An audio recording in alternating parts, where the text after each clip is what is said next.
What you need? All set. All set. Brilliant. Good.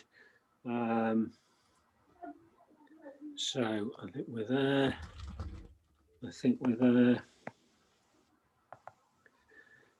Right, so hopefully you can see the table on the main camera, and I will keep moving the small camera around. If it's in the wrong position or you want a different view, just shout up. That's fine. Right, okay. We're almost ready to go. Not for me dropping cards, and I need a cup of tea. Right, tell you what, give me 2 minutes. Let me finish making my cup of tea, and then let me go get a cup of tea, and then we'll kick off properly, if that's all right. So hold on, hold your fire. Sounds great.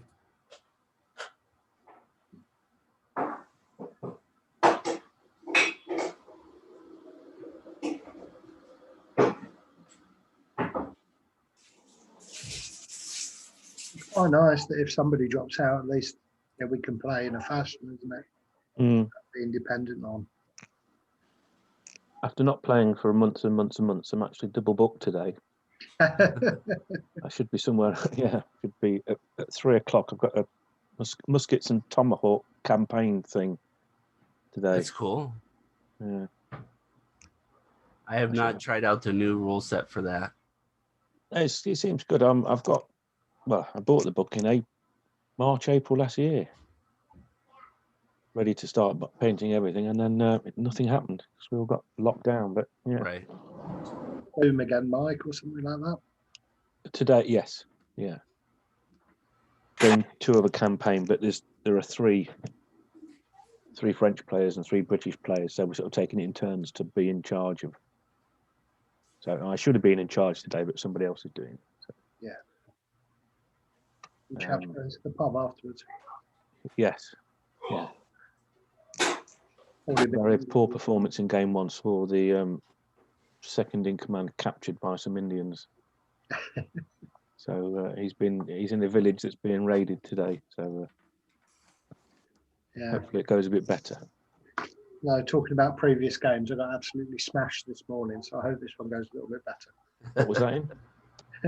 Well, we played Dux Britanniarum, and the Saxons were trying to seize a fort, and they had a run of cards, and that meant they were just across the board and were up the wall like a rat up a drain pipe before we'd even had a chance to do anything. It set the tone for the rest of the game, really.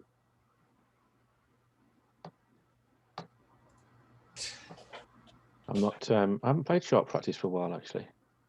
I want to think what I played at the last virtual. Oh no, I played it at the last Lard day. Well, I usually play AWI and Napoleonic sharp practice, and I've been told that the Civil War stuff is very different. Yeah, I've only ever done Napoleonic, really. The one difference between American Civil War and the earlier periods is the ranges. Your infantry are armed with rifle muskets, which have got a maximum range of 48 inches. So your close range is 0 to 12. You've then got an effective range out to 24 inches where you're hitting on 5s and 6s. And then you've got a long range hitting out from 24 to 48 inches, hitting on 6s. But that extra 2 foot of range makes quite a bit of difference. Very short, I should imagine. So yeah, I've had a few players caught out by that when they thought they were safe and then getting hit, albeit at long range. But and then the the Union player, your cavalry are armed with breech loaders, and the beauty of those things is they can fire twice per turn because they don't need to reload. So you can fire with both your activations. So although they're a small group, they can be incredibly effective. Effectively, they held up the main Confederate column pretty much on their own in the last game. It was a bit of sort of shades of Gettysburg. They deployed on the hill and then just continued to pour fire into the Confederate column, which started going backwards. that's something to think about. John? But it's only a small group. They're only 6 of them if they're dismounted. You can dismount your cavalry, and they've got horse holders so they can remount as well. It's definitely the advantage for the Union is to dismount them, get them to use their mobility to get into a firing position, dismount, and then use your superior firepower. Confederates is a bit more nuanced. They're not quite as good because they've got mixed weapons. So they've got pistols and shotguns. So when dismounted, when firing, they're only firing at half effect. But they do get a bonus in close combat, so they can be quite effective in combat. But cavalry is always a bit of a lottery in this game. Anyway, it's quite difficult to use, but they can be quite dangerous in close combat. Your Confederate cavalry. John? Okay. Yes. Just on a side note, have you backed the latest 7TV Kickstarter? Yes. I thought so. Yes. It's a very Innsmouth looking table. This. Well, you know what? Yeah, after I'd done the lighthouse, I saw it and I thought, oh yeah, I've got to buy that now because I've sort of half got the table for it. You're absolutely right. Yes. Yeah. So I've not gone for any of the figures yet, but I've thought, oh, I'll get the campaign pack, and I like Carl's 7TV stuff as well, so I like to support them. But yes, no, you're right. When I put this together, it was a case of, oh yeah, I've got to do that now. I don't know if you remember, but we played at Partisan. I played in one of the Star Wars ones he did. Oh right, okay. Oh wow, good. And I managed to kill Han and Chewie. That's right. Yes. Yeah. Made all the kids cry because you killed the heroes. Yeah. That was really good fun. That was good fun. That I'm looking. So I'm getting slightly off topic now, guys. Sorry, but I'm looking interesting at the Chain of Command Star Wars variant that's floating around. Oh really? Yeah. Oh, I've not seen that. Yeah, there's a Facebook group on it, and the rules are all on there as well. And somebody's posting. I can't remember who it was, but somebody's posting. It might be Alex Storm of Steel. Yeah, that's right.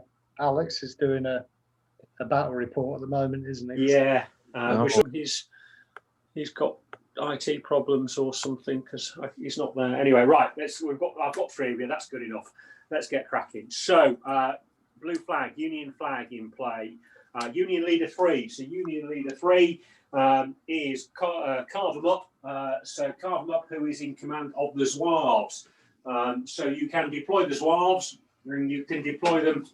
You don't have to, of course. You can keep your powder dry for the moment. So you don't have to deploy them if you don't want to, but you can, if you want, deploy them basically anywhere, sort of curve around here. So you could put them in the middle of the town, or you could deploy them on the edge of the town here. It'd be in column here, but it would give you a chance then to move up and potentially head off the Confederates that are coming down there. So whoever's controlling those, do you want to deploy them or not? Could you move the other camp, the handheld, just to show me where? Yes, sorry. So they are. So they're here. So effectively, they can deploy sort of here in this gap here, facing that way, or they could deploy in the centre of town if they wanted to, or anywhere else. To be fair, no. I think we'll get them on table actually. Yeah. I think we'll get them on table. If we go back to that view again, just look at me. I'm hovering my mouse saying just there, but you can't see my mouse. What is that? Is that a rocky outcrop or something? That's yeah, it's just we ignore that. It's just a bit. It's just right. You don't need to worry about that. It's just a bit of.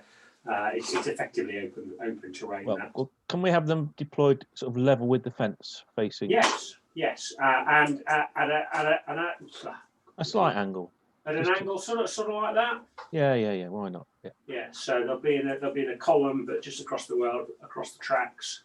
At least then next turn you can move them out and get them into line. So happy with that? Yeah. Perfect. Okay, good. So Zouaves are on. From past experience, I've always left stuff off and then they never appear. Yeah, well, I think in this game where you sort of, there's no real surprise. The enemy knows where you are, and you're defending. It's probably just as well to get them on the table at this stage. I think keeping stuff off table is much more effective in chain of command. But I think you're right, and actually, Carve 'em Up took quite a few turns to come out last. In fact, the Zouaves got a right dropping last game, so hopefully they'll be playing slightly better than the last time. Okay, it's well in the previous game, the Confederates had about 3 turns before the Union woke up, but this time the Union are completely on it. So Ambrose Sideburns has deployed, so he can deploy anywhere here. The favourite has been he can deploy in the street here. It's only 2 groups wide, but that allows him immediately to be able to deal with those guys. Of course, he could deploy here if he wanted to, but that's always a good position. So he could deploy here, and he would, if you wanted to, be able to shoot straight away, or you could hold fire until the enemy get a bit closer. So they are actually on the table at the moment, then. They are, yes. The Confederates are on the table. They've moved on, so they're starting to move forward. Yeah, let's have them deployed on and firing. Cool. I think. So we'll deploy them. These guys are pickets, so they deploy in between the 2 buildings. I'll move the camera in a minute once I've positioned them. So only wide enough for 2 groups. So we're in line then. So we're not in column. Yes, you got two groups in line, a 3rd group behind, but obviously it's there. It can soak up shock while it is there. Oops, move the camera. So they're positioned there. Now, if you want to fire, obviously you've got first fire. You are currently at so you are at effective range. You'd be hitting the skirmishers first, but it will spread. Any hits will spread into the line behind, albeit that they will also get light cover as well. So at the moment you'd be hitting on 5s. Now you could present and fire a controlled volley. First volley you fire for any of the troops can be controlled. After that you're firing uncontrolled, but you could present and fire, which would mean you'd be hitting on 5s and 6s for effective range. You'll be hitting on 4s because it's first fire, and you'll be hitting on 3s because it is controlled fire. So you can have a first quite effective volley even at long range, hitting on 3 pluses if you do controlled. I think that sounds good. Okay, so in that case, it's going to be 2 groups is 16 plus your leader is 19. So it's going to be 19 shots hitting on 3s and above. Wish me luck, boys. Far Or from not. it. They're taking out the 2s and 1s. There aren't many at all. I've got 5 misses. 5 misses. 14. 14 hits. 8. Well, 14, yeah. So that's going to be 5, 5, 4, and 5, isn't it? Yeah, so 5 on the skirmishers. So whoever's controlling these guys here. Which commander is that? I'm sorry. That is not it. That is the Hertz Van Rentel. So Hertz Van Rentel. Isn't it? So Hertz Van Rentel. So you've got 5 hits against the skirmishers. So you need to roll 5 dice against the skirmishers, counting as light cover. Okay. What my okay, I got 2 2s, a 3, a 4, and a 5. Okay, so only 4 because it's light cover. 4s and 5s count. So 2 points of shock on the skirmishers, and then 5 shots go on the right-hand group here. So roll another 5 dice. They will also count as light cover because they are screened by the skirmishers. Okay. Sorry, I'm rolling 10 hits, am I, John, or 9? So No, you're rolling. How many? We got 14 hits. roll 5 for the first group. 5 in the first group. You're going to get 5 in the second group and 4 in the third group. Oi, get down. Oi. Get down. Sorry. Okay, so I got a 2, 2 4s, a 5 and a 6. So 2 4s and a 5 is 3 shock and a kill. Yeah. So that's 3 shock and a kill on that group, and then you've got a final 4 to hit. Oh. Okay, so that is 1 6 out of that last 4. And that's another kill. So not a bad first volley from the Union. So that's two shock on the skirmishers, 3 shock and a kill on the right hand group, and a kill on the left hand group. They haven't got leader with them, John. Say again? You have to roll for a leader. No, because there's only 1 kill, and they're normal line troops. So it's not skirmishers. So you need to roll under. So obviously you can't roll under a 1. They don't have sharp practice, do they? The Union infantry. That is correct. Yes. What a shame. I think. No, they're Yes. just conscripts. Yeah, it's just my skirmishers. Yeah, it is. Yeah, it's only your. It's only the skirmishers have got sharp practice. So skirmishers on both sides have got sharp practice. So that's only 1. Confederate leader 5, which is Dewey Decimal. So that is the skirmishers here. Okay. He's a level 1. He's got 2 points of shock on him at the moment, but you have got a flag, so you could, if you wanted to, probably not worth it, but you could. So we're going to. Is that a cornfield? It John? is, yes. And That would that's give their cover? you light cover, so that would increase their cover to heavy cover if you move into that. Okay. Well, we will. Now, the only disadvantage of doing that is that at the moment you're providing cover to your line because you're providing a skirmishry. If you move into here, you will be in hard cover yourself, and you would still be able to target his line, but you would leave his line out in the open. Yeah. Well, let's see what the cards bring. I'm going to move the skirmishers into the cornfield, John. Okay. Do you want to move 1 or 2 d6? Probably 2 d6. It will be. Well, I mean, I want to make sure that I'm going to get in, so it'll probably have to be 2d6. Roll 2 d6. Yeah, You get 1 free, so that's right. Yes, it's still give you an option of firing. In that case, then yes, I do, don't I? So I'll move with 1d6, and I'll be able to roll 2 dice. Yeah. And I've rolled a 10. So you rolled 10 on 2d6. Yeah. Okay, so that gives you've got 2 shocks. That'll reduce it down to 8, but that will quite comfortably get you to the edge of the wheat field, and then you'll still have an extra dice, so you can then shoot into his line. So at close range, because it is now with 12 inches, you get 7 shots, less 1 for the shocks. So you get 6 shots hitting on 4s. Yes, we'll have a go at that.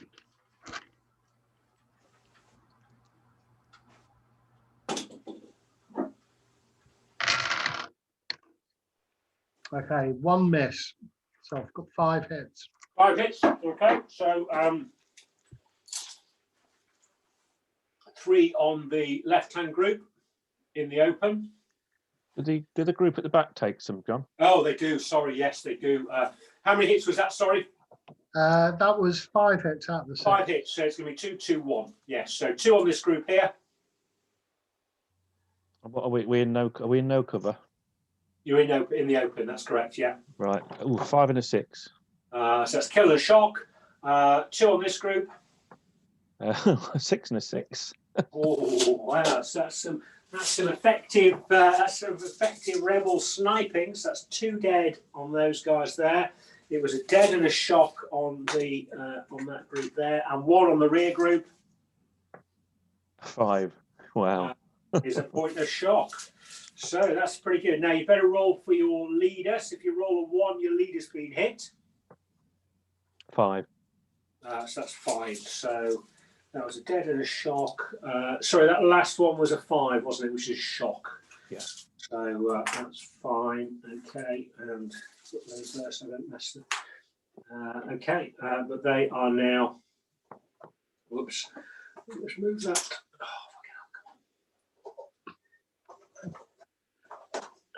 One dead there.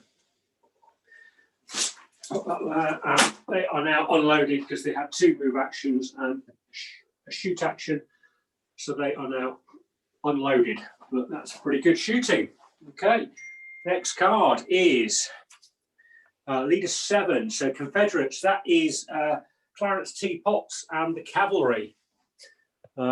So you can move, you can bring the Confederate cavalry on, and they can come on any of the roads, or you can keep them back for the moment. But you could bring them on that road, you could bring them on that road, or you could bring them on that road, and they can deploy 12 inches from the road.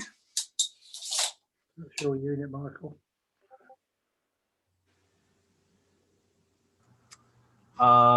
So it's one group of 8. That's correct. Yes, one group of 8 cavalry. And they have mixed weapons, so they're not going to be great if they dismount. That's correct. So currently they have the Federals have one section, one unit that's pointing up, and one unit that's pointing left. Right, left, correct. That's right. Yes. So they've got the Zouaves here who are sort of covering this side, and they've got this this formation who are covering down the road there. And we have guys on the kind of the far road. That's right. Yes. So you've got a strong force on that road there. So Already.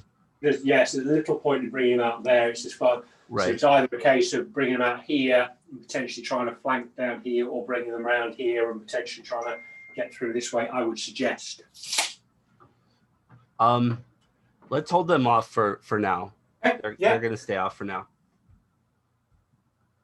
That's not a bad decision. Wait and see how they deploy. And so that's two Union flags are in play. Union Leader 4. So that's standstill and the skirmishers. So you've got a group of 6 Union skirmishers who can deploy anywhere along the perimeter of the town. Right. So you could deploy them. So you could deploy them over here. You could deploy them around here to try to cover that. This is a barn. This counts as open ground for movement. It does give cover, but it's open ground for movement. So it doesn't slow any movement down. So it does mean stuff can move down here quite quickly if it wants to. Can I see that from the front, You've got John? a couple of fences here, so you could deploy them. You could deploy the skirmishers behind those fences there, which would allow you to shoot at his dismounted cavalry that's starting to move up. But obviously, you've potentially then got these guys on your flank. You can deploy them in the building, but you've only got you've got a window and a door, so it reduces your firepower to be able to shoot out. And obviously, it means you can't shoot anything across that way. So there are a number of options. Yeah.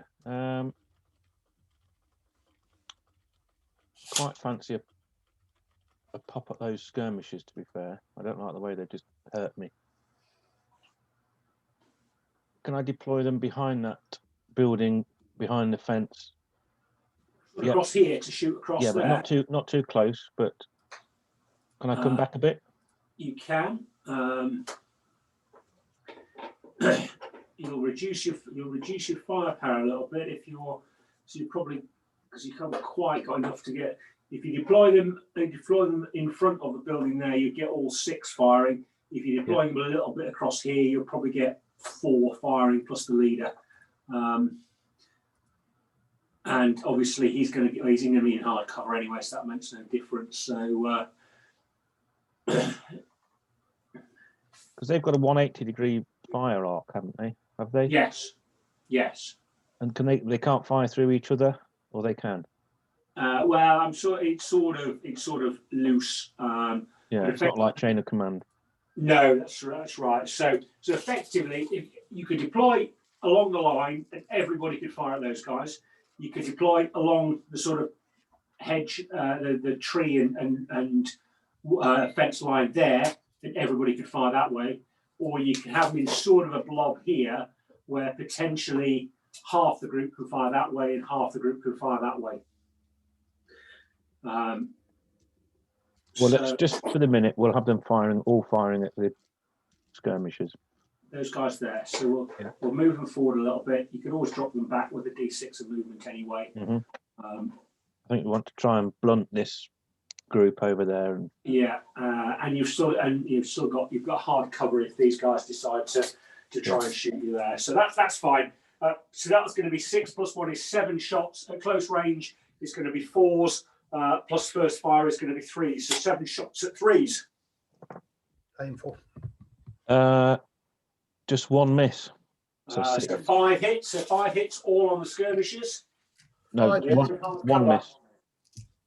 6 hits. Sorry, 6 hits.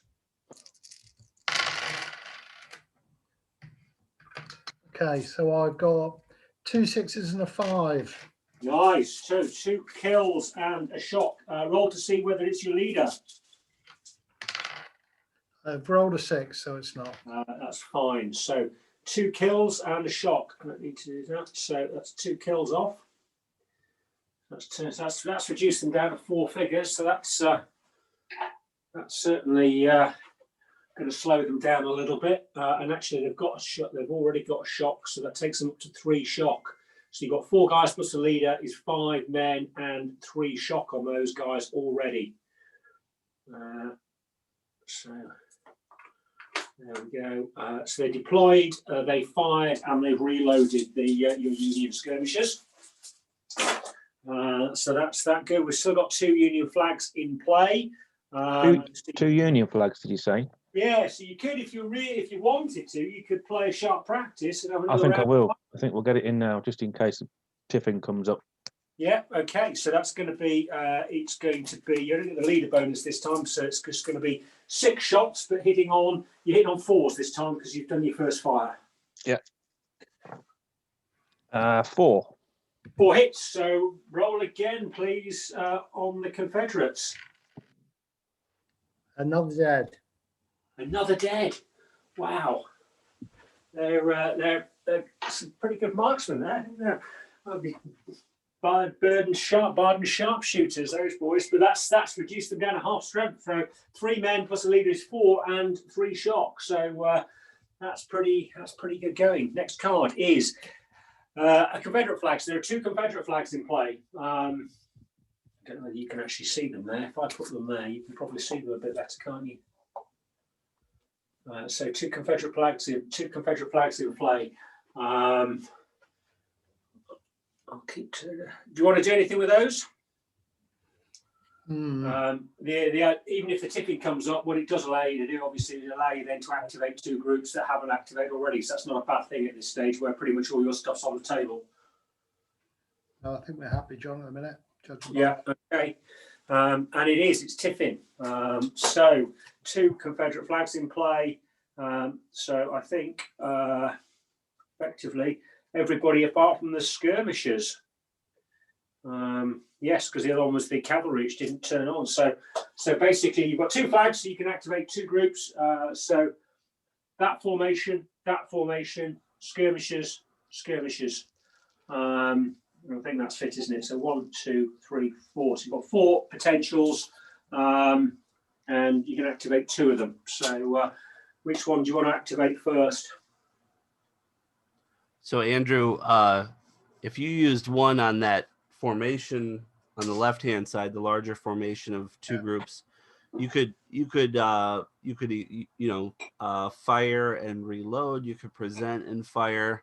The only thing is you're not going to get your leader bonus, right, of 2 dice from Captain Hertz, I believe. Yeah, I think presenting and firing with those lot is a good idea. And the other thing I was also thinking is there are a group of skirmishers that's right at the front of the column. There's another cornfield directly in front of them. And it might be good to get them moved into there too. Sure, yeah. Now, if you want to move these forward, if you want, obviously at the moment you are at long range. So you're long range. You are at effective range. Sorry. So you're hitting on 5s and 6s. You could fire controlled, and so give you 3s again. Or you could just try and advance forward and try and get into close range before you fire your first volley. I think if we present and fire, John, Yeah. will That's those guys, will No, those it's- guys be able to reload as well, or is it only? Say again? Will those guys be able to reload again after presenting and firing? No, you'll be unloaded, but that's not Okay. an issue. We'll present and fire at the large group in the road. Okay, so you're going to have 16 guys less 2 for casualties is 14 guys. You don't get the benefit of your leader, and you've got 3 shocks, so it comes down to 13. So it's 13 dice hitting on 5s, 4 for first fire, 3 for controlled. So it's 13 hitting on 3s. Raise. Okay.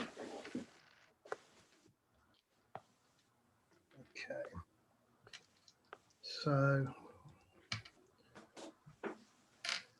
I've got 4 misses. Nice. So it's 9 hits. Yeah. So it's going to be 9 hits. So it's going to be 3 on the front left-hand group.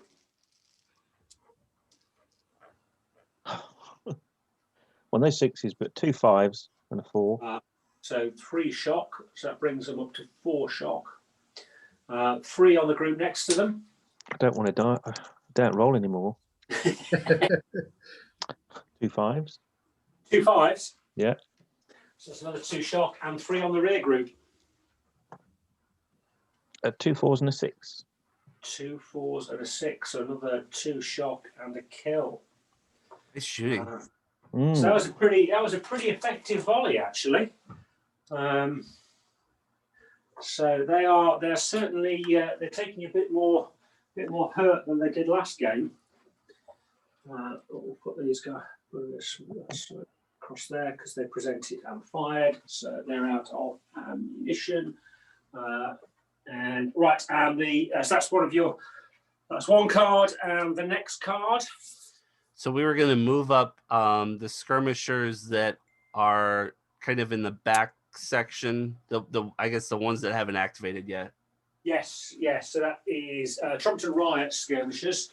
So and moving to now, if you move here, you're obviously at risk of getting hit by your own. If you move here, you can certainly target those skirmishers there. Would you mind aiming the other camera at them? Of course. Thank you. So those are. Oops, where are we? So they're just there. So if they move up, they can move up. They move to the left of the existing group. That would allow them to target those skirmishers there. What does it look like? I'm sorry, to the left of that little house right in front of the camera. So that's open ground there. You've got, if you're in the wheat field, you're obviously in hard cover. They've got hard cover because they've got a fence. If you move the camera left, okay. So are those the skirmishers in front of the camera right now, or are those dismounted cav? That's your dismounted cavalry. You could activate those. So if you activate those, you would potentially 1d6 of movement to bring them forward, and you'll be shooting into the flank of those guys. So you would be doubly shock. So that is maybe a more effective use of the card. And I'm sorry, is there a unit off to the left of the dismounted cav to the left? Yes, front? there is. There's his Zouaves, which are where are we? So there's the cav there. The Zouaves are just coming out here. So he's on got the flank. Here. Yeah, so if you're going too far forward there, then you have got a risk of these guys coming round. What just a thought? Yeah, you could stay there and fire. You're not going to get everybody firing. You'll probably get 4 shots in. That group crosses the road. Isn't that another patch of corn on my right-hand side there, where John's just touched? Yes. Yeah. Yes, you can move these guys into that wheat field there and potentially shoot at his. Or either shoot at those guys that are going to have hard cover, but you'd be doubling shock because you're hitting them from the rear, or you could start putting some shock potentially against these Zouaves and hopefully maybe slowing them down. That's my intention, is to try to move into this cornfield that's in the bottom right of our camera right now and fire at the Zouaves. Okay, so 1d6.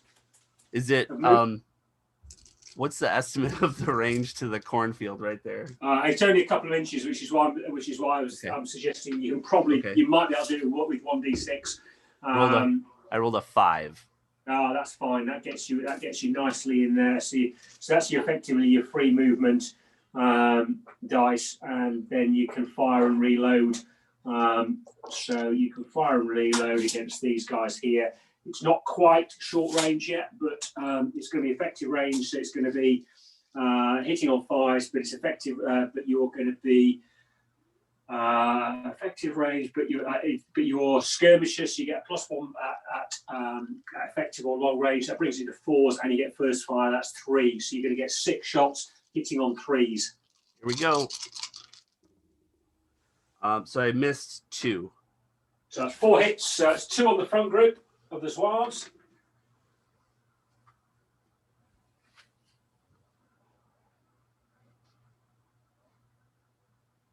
I think, Mike, have you frozen, Mike? Sorry, no, just miles away. Sorry, John, I don't think Mike heard you. Mike, 2 hits on the front of the Zouaves, please. 2 4s. 2 shock and 2 on the rear group, please. A 2 and a 5. 2 shock. So that's not bad. That's 2 shock on each. So that's going to start slowing them down a little bit. Give them Sorry, Michael, what did you roll? I had 4 hits total. Because am I in column, John?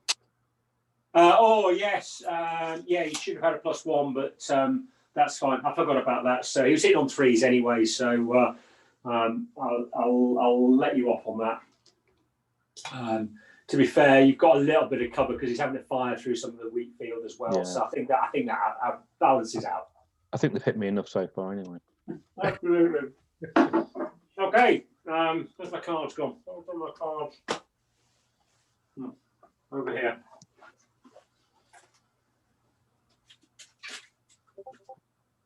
Okay, so next turn. It is a Union flag. It is Red Leader 5, so it's Confederate Leader 5, which is Dewey Decimal. So it's excuse me. It's Dewey Decimal and his depleted group of skirmishers in the wheat field. And he's only a status 1 leader, isn't he? He's only a status 1, yeah. So he can either rally up on shock off or he can continue to fire. But he's got 3 guys plus him is 4. He'll lose 1 for shock, so he'll only get 3. He'll get 3 shots in.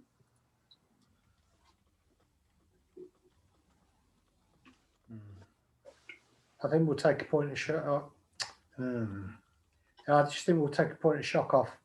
Okay. You can also move 1d6 for free as well, always. Yes, you could, if you wanted to.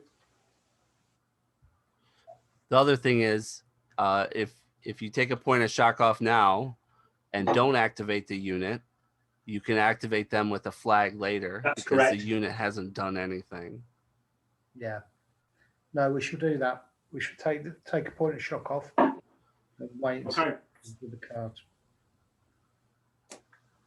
2 Union flags. And Union card 1, Ambrose Sideburns. So they fired a controlled volley last time, so they can do anything they want. But you can just continue to fire into that line in front of you if you want to.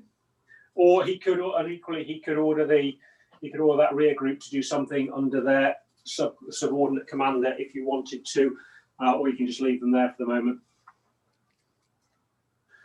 I think they are. There's nothing really of threat at the moment, so probably just as well leaving them there and using them as a bit of... When you say subordinate commander, yes, you've got a level 1 sergeant. Right. So okay. you can order him to take a group out if you wanted to. And his command range is the level 1. No, sorry, the level 3. 9 inches, I think.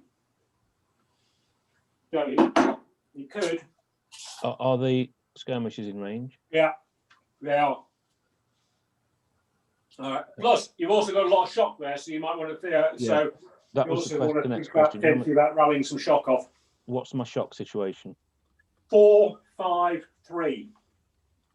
So the other option is to use the flags.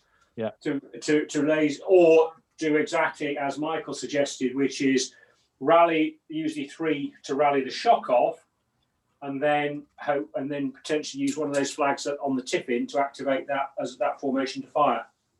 Yeah. I think I do need to get that shock off, actually, off the front ranks. So one or two, what have I got? 4 and. You've got 4 and 5. Yeah, let's take them both down to 3. So you're gonna so that drops that down to that's 2 for that and 1 for that. So he's just using all his commands to activate to rally shocks. They're not activated yet, so they can activate on the flag at the tip in. Mm-hmm. It is Union Leader 4, which is stand still on the skirmishers. So the skirmishers are now activated. Have I got any shock? You haven't, no. Right. Well, in that case, 7 shots hitting on 4s. can I see the? Can you move the other camera? So I can see what's what. So yes. So at the moment, you've obviously got these guys here. You can move your D6, but you could be in there, potentially see them in the flank. But on the other hand, you've got a weakened group there, which I think that just calls for putting some fire into them. Yeah, reload and shoot. Okay. So 7 shots. What do I need to put? 4s? 4s, yes, sorry, yeah. 4. 4 hits. And 4 one hits. dead. One dead. 1 dead. No shock. Roll to see whether it's your leader. It's not. I rolled a No. 6. Okay, that's another dead. There's 2 guys and a leader and 2 shocks, so 3 men and 2 shocks. So you're certainly whittling them down. It is Confederate Leader 4. Confederate Leader 4 is Hertz Van Rentel and the formation over on the far side. So these guys here. Sorry, John. Yes. John, if I've reloaded and fired, could I move them D6 now? Yes, you could. Would it be possible to move them back along so that they can then next turn fire at? No, At actually, the other skirmishes. Forget that. No, I'll leave them where they are. Okay. No. Yeah. Yeah, I think your advantage is if you just keep the pressure on that one group, potentially got a chance of either forcing them back or even breaking them, which obviously hit on his force morale. Yeah, he might even run through his own men, possibly. Depending on which way he goes. Sorry, it's Hertz Van Rentel. Yes, It is Hertz Van Rentel. So you've got 3 shock on the right-hand group, no shock on the left-hand group. They fired a controlled volley, so they can do anything they want to, but they're currently unloaded. We will reload, present, and fire. Can't present again. You can only present with it's your first volley is presented. Okay, sorry, John. Well, in that case, then we'll reload and fire. Okay, so reload and fire. So it's going to be, you're going to be hitting on 5s and 6s because effective range. You're going to have 14 guys, plus level 2 is 16, less 1 shot. So it's 15 shots hitting on 5s and 6s. Andrew, you can pull 1 shock off since your guy's a level 2, right? Yes, you can. Yeah, good point. It doesn't affect the firing, but it drops them down to 2, and obviously that's a sensible thing to do. Yes, absolutely. Thank you, Michael. Okay. 15 shots. 5s and 6s. Yeah. Get it. Okay. No hit. 6 hits. 6 hits. So 2 on the left-hand group, the Union. 6 is a kill. 2 on the right-hand group. A 6. Another 6. Ouch. Another kill. And 2 on the rear group. 4. 4 is a point of shock. So 4.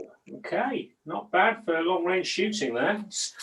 They're starting to suffer a bit. And it is Colonel Buttplug and the and the column over there. Now it's level 3, so he can obviously he can order at the moment that skirmish line. No, he can order those skirmishers. They can be part of that formation if you want, and then advance in front of the column if you want them to, or you can order them to go and do something separately. So you could order them to move up here and move those. They will, if they stay on the road, they'll get 3d6 of movement. So he's level 3. So the first order he'd like to give is to move those skirmishers under Trumpton, right? Yeah. Move them up alongside Andrew's skirmishers that are taking a beating with 2d6 of movement. Yeah, that sounds sensible. So I'm going to roll that. And then my intention is to hope to put fire into the skirmishers right there that you're pointing at. Yeah, perfect. Wow, I rolled a 12. Perfect. So they get up 2 there. large Yeah, dice. that is obviously, that will now spread shock.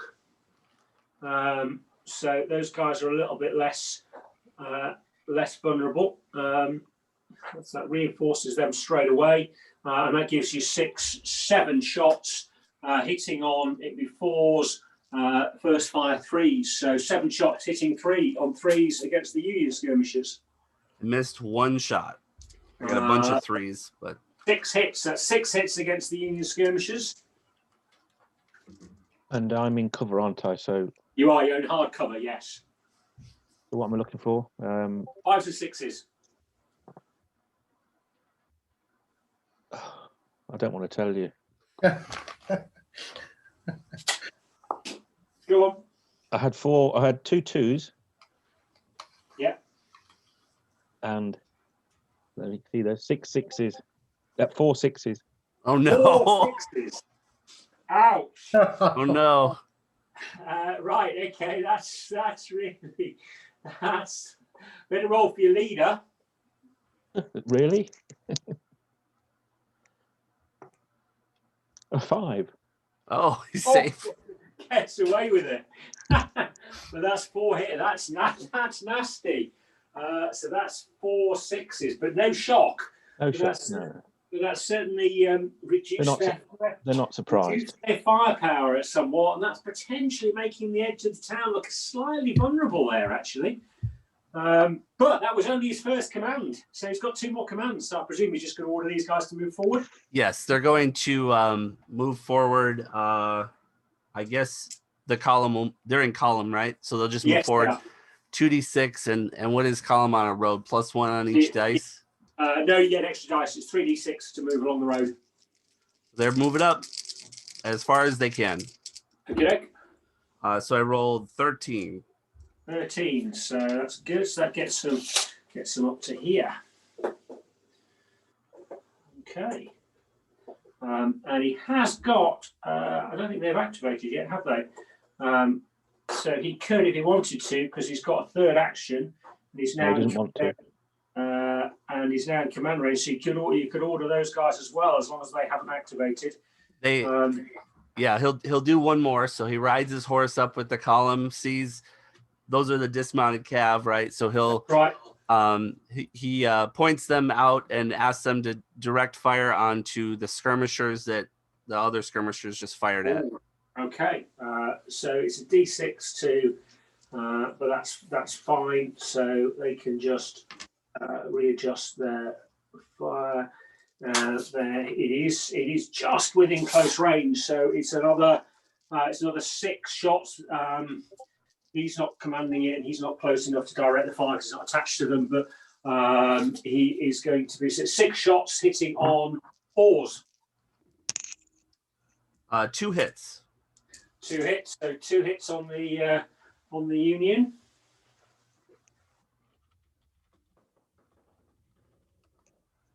One kill. 1 kill and another kill. Right, roll to see if it's the leader. Now I could do with rolling another decent roll. No, a 1. Oh, one. So it is the leader. So the leader's been hit. Right, roll to see what happens to the leader. 4. Again, a 4 is I think that's just a wound, isn't it? Let me just double check. Hey, that saves a rifle, right? It's a Is it a wound or is it a where am I? 4 is just a light wound. Yes, so it's a light wound. So he goes down to a level 0 leader. But it is a bad things happen. So Michael, roll a d6 for your bad things happen. Sorry, firing Michael. I always. Oh, sorry. Do I roll for them or do they roll for themselves? No, I always make it that because you caused the bad things to happen, sure, and high is good, then you as the firer get to roll the bad things happen. I rolled a 3. A 3. So 3 on a level 1 leader wounded. Level 1 leader wounded. 3 is 1 off force morale. So Union force morale goes to 8. Okay. So that was his 3. That's his 3 commands. They've now activated as well. So next card out is blue leader 5. Blue leader 5 is Milton Keynes. Right. So Union, roll me a dice, please. 1. Cavalry. Don't know where they've got to. Union leader 3. Carve them up, and the Zouaves. So right. You're a level 2. You've got two shock on the front group and 2 shock on the rear group. But you have got 2 cards in play. But I think you might be wanting to keep 1 card to activate them at the end of the turn. So yeah, can I? Where are they? Can we see them? They're just here. So they're in column. You could. There's enough room there now to deploy them into a line if you wanted to. So effectively, you could deploy into line and then move forward. Or I'd like to be in a position and even fire if you wanted to. I'd like to be in a position to shoot at that column at some point, or at least facing that column. Just let me double check something, because I think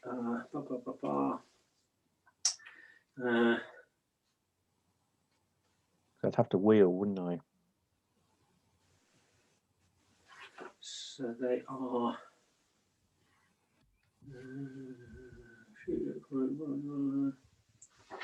You can move.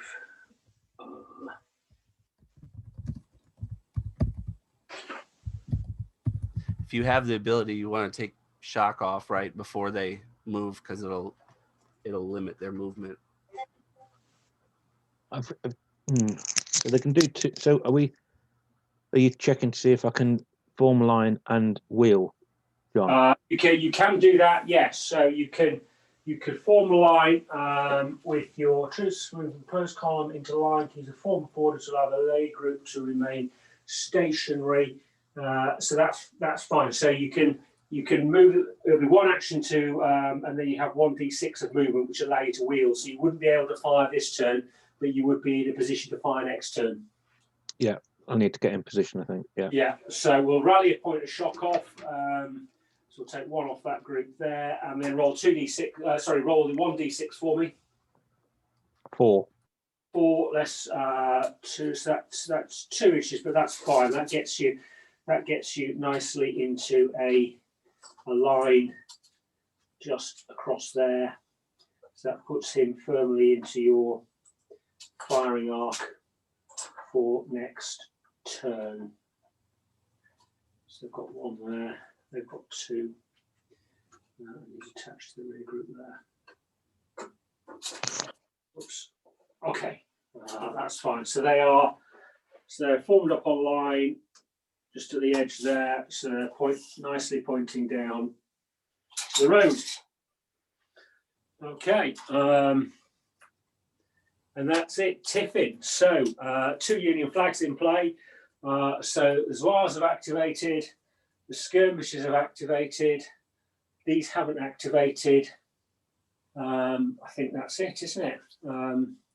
So yes, you've got 2 flags, but you can activate this group here to fire. Yeah, I think we're going to have to. I can't activate the group at the back because he would need an order to detach. Is correct. That is correct. Yes. So all you can do there is you can fire and reload. Yes. So you are. Blah, blah, blah. You've got 2 groups of 6, which is 12. Am I reloaded? Am I unloaded at the minute? You're unloaded at the moment, so you reload and then fire and end up unloaded again. So you'd have 12 guys firing. You've got losing 2 points of shock, which is 10, and you don't get the leader because it's on the end of turn. So you have 10 shots hitting on 5s and 6s. I'm just wondering, the other option is because they can move back quite easily. They can. The problem is now you're firing uncontrolled. So you can only you can't do anything else other than and because it's your leader not activating, you can't bring them under control. So all you can do this turn actually is continue. Right, is shoot. Yeah. Yes. Okay. So how many shots? 10 shots hitting on 5s and 6s. Well, I'm pretty good at rolling 6s, except when I need them. 3 hits, 4 hits. 3 hits. So four hits, John. Sorry. 4 hits. 2 5s, 2 6s. That's fine. Okay. So 2 on the left-hand group as I'm looking at them. 2 and a 3. 2 and a 3. That's 1 point of shock, and 2 on the other group. A 6 and a 1. So that's a kill. So that's gone up to 3, and they've now lost 2 guys. Okay, but it's not the group with the leader, so don't need to worry about that. Okay. Next turn. It is a Union flag. It's leader 7. It's Confederate leader 7, which is Colonel Teapots and the cavalry. So still happy to keep them off table, or do you want to deploy them now? I think we can deploy them from the left-hand road by the lighthouse. Yeah. And you said they can deploy within 12 inches, right? That's correct. So we'd like them to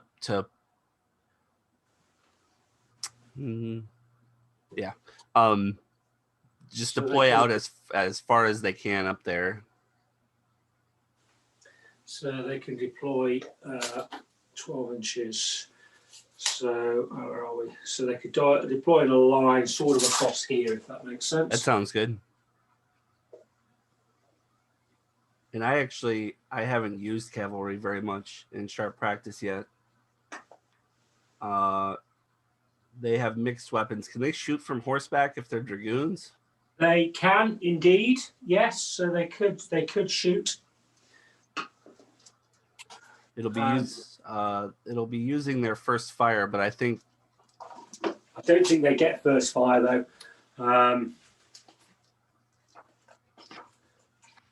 Cavalry don't know. I guess they do. My apologies. Yes, sorry. Yeah, Confederate cavalry first fire. Yes, they do.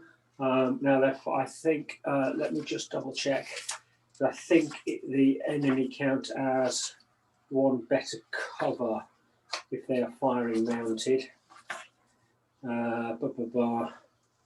Cavalry. So they're at the, now they've moved on. They moved on at the canter, so you can't fire at the canter. Okay. You can only fire at the walk or stationary. So, so you are effectively counting as on the canter now. So you can't actually fire this first turn. Is there something higher than the canter? Yes, gallop. You can gallop. The downside of galloping is that you can literally only move straight forward. So there is an element of if, and it is a big if you wanted to charge these guys, and they've got quite a bit of shock, then actually, yeah, if I position them like this, so effectively you're pointing towards them, then you could, when you activate again, you could potentially gallop and charge that line there. But you can, if you move the counter, you can move at 45 degrees. So it just does allow you to move potentially that way, but it does give you the option if you wanted to potentially of doing a glorious charge against those guys. I'm not saying that's a sensible thing to do, but it does give you the option. Okay, so they're on. So it is Confederate Leader 3. Confederate Leader 3 is Trumpton Riot and the skirmishers here. So I presume they just want to continue putting some shooting into that depleted group of Union. Yes. How many are left in that group, John? 2 guys and a leader. So it'd be 7 shots hitting on 4s. And I don't know what I was going to ask. Yeah. So they're reloaded, right? Yes. Okay. Yes. So reload. I'm sorry. Shoot and then reload, and then they can move if I need them to. That's correct. Yes.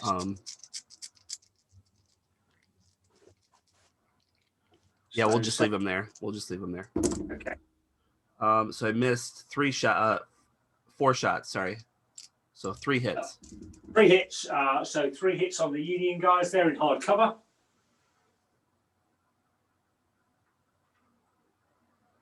Five and a 6. You just noticed the sort of quiet resignation in the voice there. Right, 5 and a 6. So you better roll to see where it's a leader. If you roll a 1, your leader's been hit again. 6. No, he's fine. But that is another casualty. And it's a shock. So that brings them down to a rather 1 man, 1 leader, and 1 point of shock. So those guys are certainly suffering. They are outnumbered 3-1 now, it has to be said, but that hard cover is proving less substantial than you may have hoped.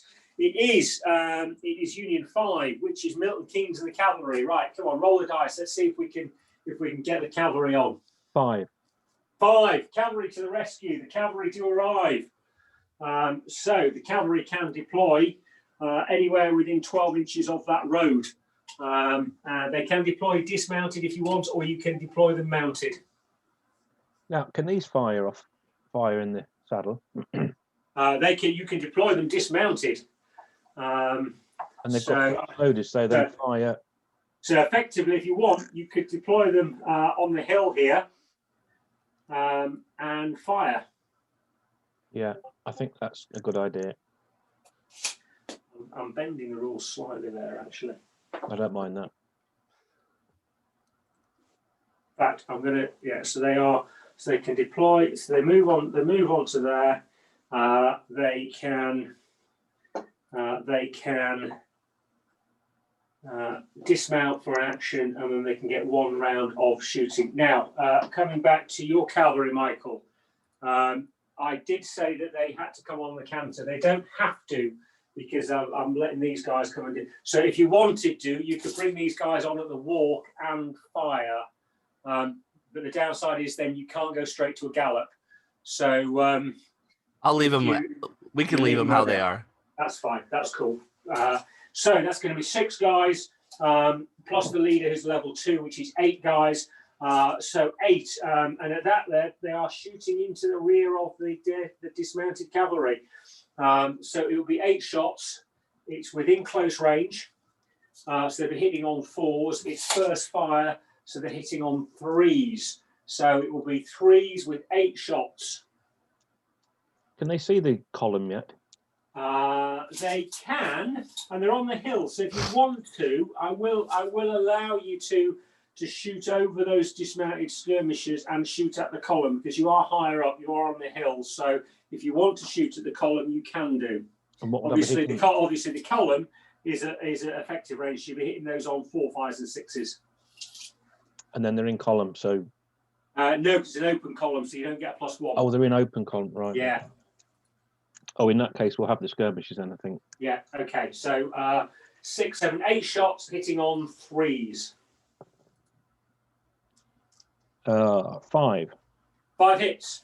And it's not going to spread, so it's 5 hits on the dismounted skirmishers.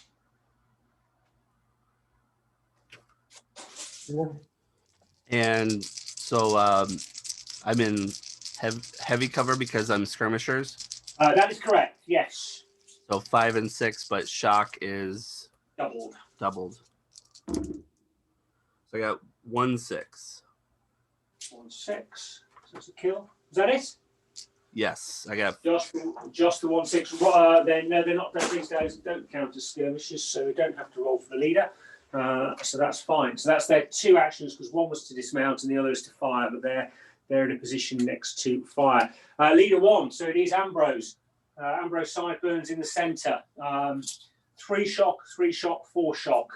But if you want to do something different, now's the time to do it, because if you leave it till the tiffin, you have got a card in place, so you could do what you did last time, which is just rally shock off, but all they could do is fire. But so if you want to do something different, now's the time to do it. Right. What I'd like to do is get them out of the way of those skirmishers firing, if possible. Yes, so you could retreat 1d6, but that would be both your actions. Yeah. Because it'd be 1d6 to move back, or you're facing away, and then 1d6 to turn back round. So you can retreat back 1d6. You wouldn't have any deductions for shock because you're moving away. So potentially it would allow you. The only risk you've got there is that potentially you end up exposing your flank here. That's So fine. these guys, you've only got that end group that can fire, and they've only got a couple of shots. These guys, well, I guess they could fire, but you'll get light cover if these guys fire at you, because there's a bit of cover in the way. They can see you, but so you're not under too much pressure from those guys. Or the other option is what you could do is you could order your sergeant to take that group to block, to basically form. Yeah, that's my other thought. And then move the other 2 groups back. I think I'm going to do that first. Actually, I'm going to order the sergeant to move that group. Okay, so 2d6 of movement. The intention is that he's going to. I mean, is he going to be able to turn and move and face those? Yeah, because it's a group, so they can move. They can move freely. Yeah.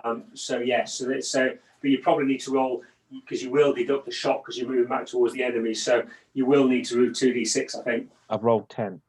Oh, that's fine. So 6 inches. So that's great. So that gets them nicely positioned to cover that there. So they're covering that side of the road with the sergeant. And then if you want to pull those other guys back, just roll 1d6. Before you do all that, you need to bring them under control, because they were firing under control. Yeah. So you need to roll a 4, 5, or a 6. A 6? Oh, well, you've done it. That's good. Well controlled. No problems there. So roll 1d6 for your movement. I could add another command initiative with the card, couldn't I? You could.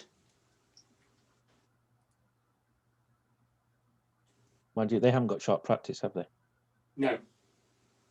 Right, let me just move the d6, 3 inches. 3 inches, that's fine. So they will retreat, they come back 3 inches. So that will get them to, where am I doing it? Rear to rear, so that gets them to there. So that'll get them to there, which is pretty good. Whoops, that was 3 and 2. So that was one. How many initiatives is that he's used? He's used 2. You use 1 to pull the formation back, 1 to order the sergeant to take those. So you have got 1, so you could rally a point of shock off. And if you take that flag, you could rally 2 points of shock off. Or I could reload. No, because you've moved your 2d6.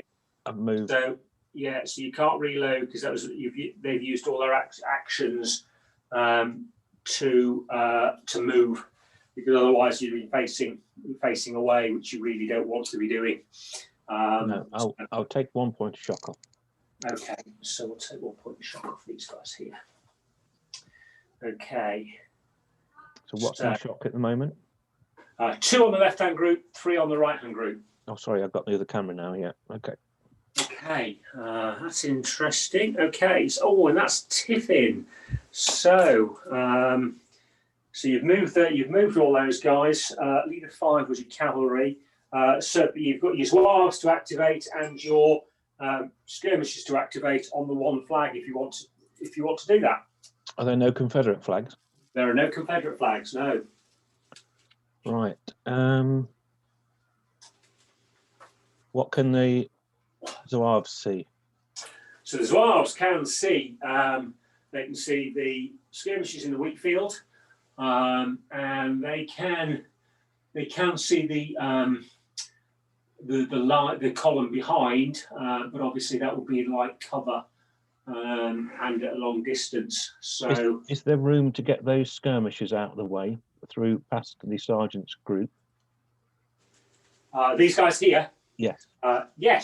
Yes, they can move 3d6. And they'll be able to move back around here potentially. Yeah. Yes. I think we'll get those back behind the sergeant's group if possible. Okay. So 3d6 of movement. 10. 6, 3, and a 1. 10. Okay. No deductions for so 10. Yeah, 10 gets you literally just behind. So that at least gets them out of that sticky situation and saves you potentially losing a group broken. Okay, interesting. It's definitely playing out differently, which is really interesting to see. Move that guy there. So perimeter is shrinking then. Oh. You know the leader of that. Oh, he's a level 0 now, isn't he? Yeah. Yes. So actually, he can only really activate on cards. He can't order anybody else to do anything either. No, he could with a card, but to be fair, he is obviously he can't order any of those because they've got a more senior leader and is the same as those, and effectively he's not more senior than them, so he actually can't really do anything, and he's a level 0, so they are pretty much combat ineffective now, that little group. Well, we'll see. Okay, so next card out is Leader 1. So, whoops, Colonel Buttplug and the column. So you could start deploying out into line if you wanted to. Right. And his command range is 9. It's 9. That's right. Yes. So put that there. So he's not in command of any. Oh, he's still in command of those guys. So yes, you can certainly get those guys to turn and face and shoot at the. These guys are in the open, so you would be able to shoot at his cavalry on the hill. That's what we'd like to start with. Okay. So 1d6. Yeah. They can turn with their d6 of movement, and then they'll get. There's 5 of them now, isn't there? So there's 5 shots. They are at close range, so they're going to be hitting on 4s. So it's 5 shots hitting on 4s. I hit 4 times. 4 times. So 4 times against these guys in the open. Bear with me. I've just got to make a quick phone call. Sorry. John, can you roll for me, please? I don't want to roll anymore. I said, could you roll for me? I don't want to roll anymore. No. 4 hits. 4 hits, yeah. 3 1s and a 2. Get away with it. There we go. Perfect. Sorry, that was your first activation, was to activate those guys. So your other activations with the with these guys here. So with 1 action, you could move. You could bring those guys out there. He'd have to roll, so you can move those guys to there and move forward. I guess the challenge is you've got those guys up there, which is a bit of a nuisance. Yeah, we can try to move into line. Or I mean, you could just try and it's a bit risky though, isn't it? You could just try and barrel down the road on 3d6. Yeah. Let's try to move into line. Okay, well you can that moves there automatically, but using one of your actions. So you can move that whole line forward 1d6 if you want. Yep. So they're going to go forward 1 inch. Okay. That's fine. And then you can roll 2d6 for the guys behind to see how far they get up. 8. 8. That's fine. That gets them. That does get them. That gets them up to there. So you have formed up on a. You have formed into a line just outside of the woods. So, but that's all your actions because it was all done with movement. You're there and ready. Right. So blue leader 6. Blue leader 6 is the sea.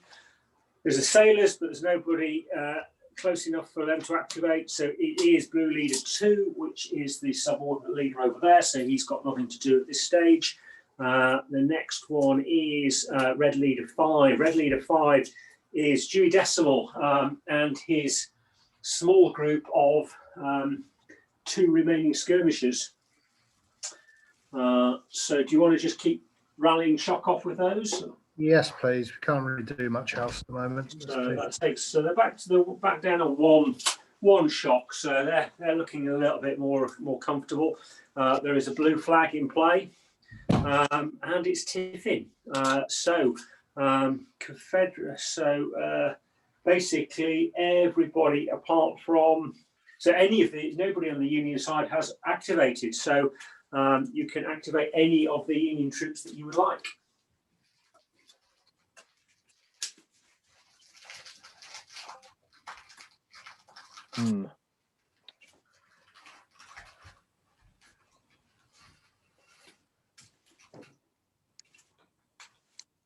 So I've got choices. I could fire the main group at the cavalry. You could. Long range. It's at long range. You'd be hitting on. Let me just check. I think it is at long range. You'd be hitting on 6s. So it's still within 24. So it's still effective range. You'd be hitting on 5s and 6s. How many shots? How many? You've got 5 shocks. So you'd get, and you've lost. So you'd get 12 less 2. You'd have 10 shots hitting on 5s and 6s. I mean, the other option is you've got these guys who can. There are only 6 of them, but you could fire twice, so you could effectively get 12 shots with these guys. So they're because they're breech loaders. They don't have to reload, but they can have two fire actions. Yes, that's right. Yes, so they can fire. They can fire in both their actions. So you could fire at the skirmishers who are on their own. Or you could target the line. Can you not do one? Have they got to be the same target for both? No. You could do one again. You could do your first action against the skirmishers and the second action against the line. The only disadvantage is the line's outside of the line's at effective range, skirmishers at close range, but obviously they're in hard cover there. But 2 rounds of firing. Yeah, I think we'll do that. Or you could fire those. I think we'll have 2 rounds of firing. Or the other option, you could fire this volley, but that may be a waste of your first fire volley actually. We'll fire the breech loaders. Okay, so you're going to have 6 at 4s against. I can decide after the first lot who. Yes. Just in case I hit 6 times and kill 6. Yeah, absolutely. Yeah. Right, that's 2 6s, a 5, and 2s and 1s. Okay, so that's 3 hits. 3 hits on the dismounted cavalry in hard cover.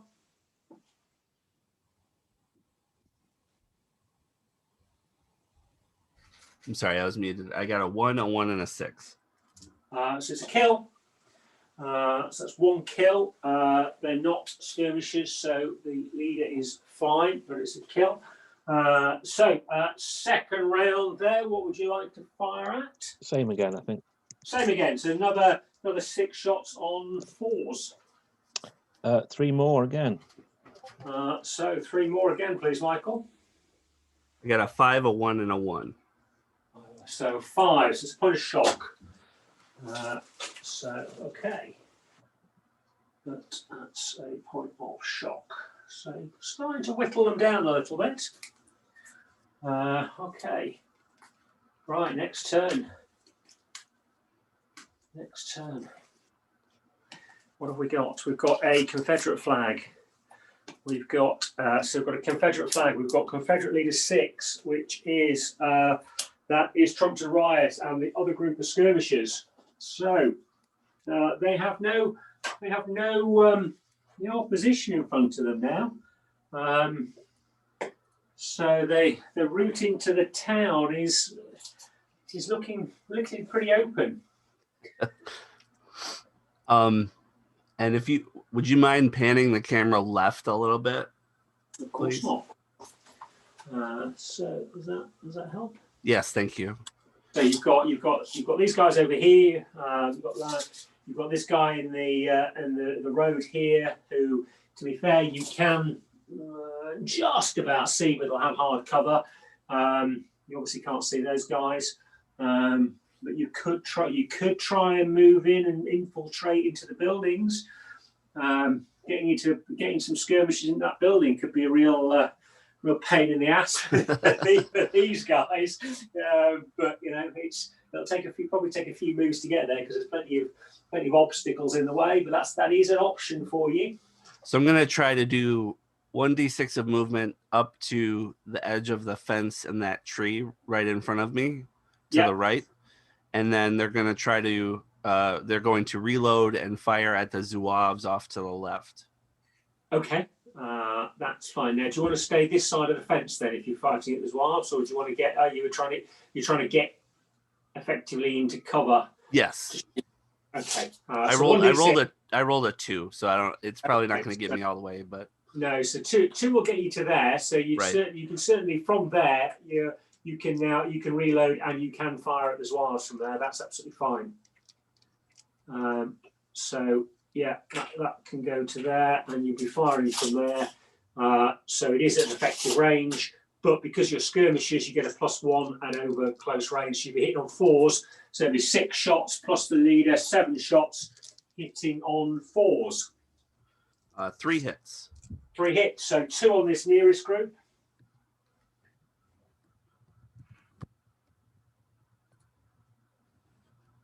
So I was muted, a 5 and a 1. 5 and a 1, so that's 1 point of shock, and 1 on the other group. A 5. That's another point of shock.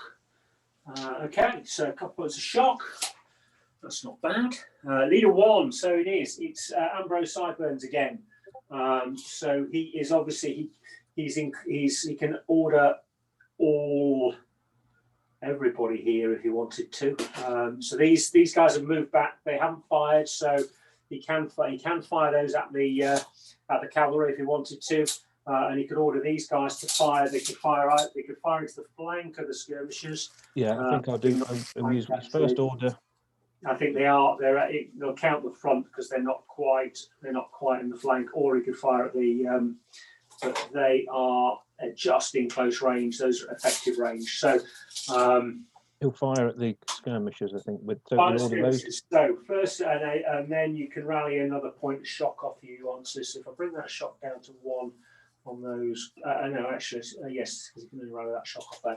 Okay, so these guys can fire. So there's going to be 8 shots. Sorry, they've got 7 shots. Then they lose 2 because of shocks. So they're going to have 4 shots. So 4 shots hitting on 4. How many shots have they got, John? Actually, so they're going to hit on 3s because that's their first fire. But how many shock have they got? They've got 4 shock. Right. Okay. So yeah, they've got 7 guys. Less 2 for shock is 5. So it's 5 shots hitting on 3s. 5 hits. 5 hits. So 5 hits on these guys, counting hard cover. I can roll them when I need them the other way around. 4 6s. So I needed 5s and 6s, right? That's correct. I got 1 5, and then a 4, a 3, a 2, a 1. Okay, so it's 1 point of shock. So it takes up to 2 shock. So that's first command, which will activate those guys to fire and reload. And you rally 1 point of shock off those. So your third action is to fire. You can fire against the cavalry if you want. Am I reloaded? You're not, but you can reload and fire. So you'd end up unloaded, which is where you are now. Yeah, do that then.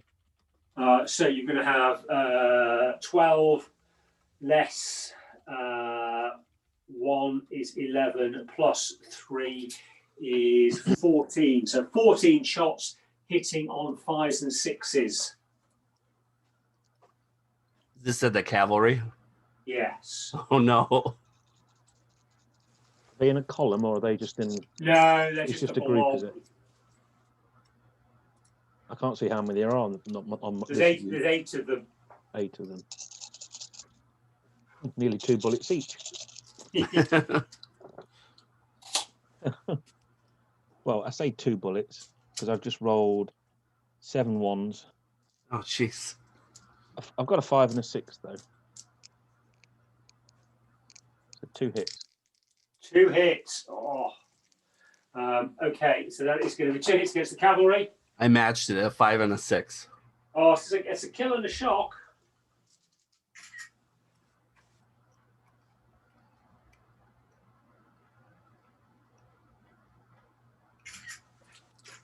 It's a kill and a shock, so that's not too bad.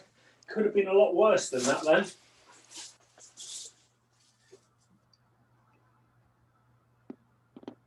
Just a kill and a shock.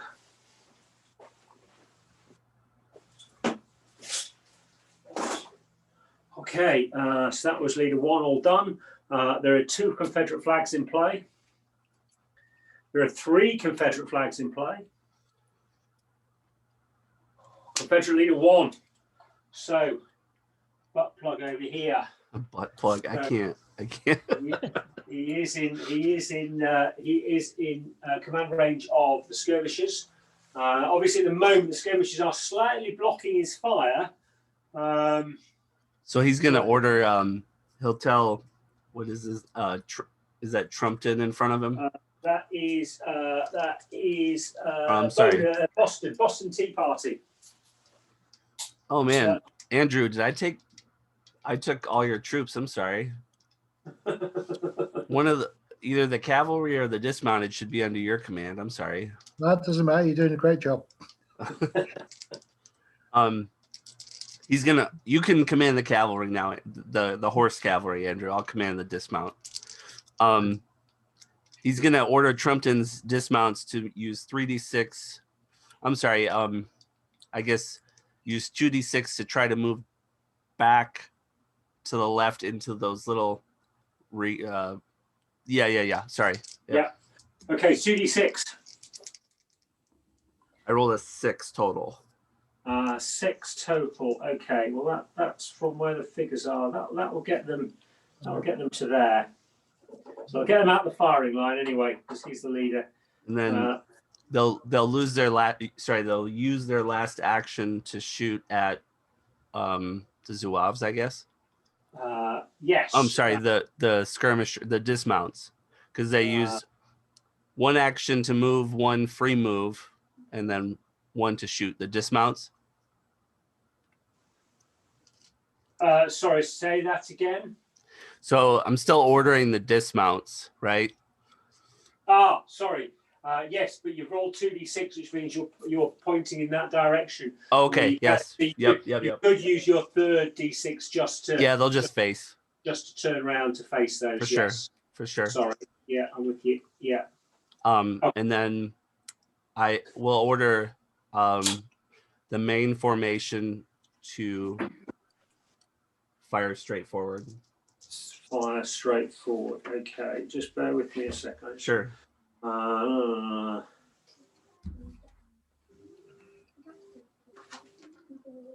Might be worth trying a crashing volley, Michael.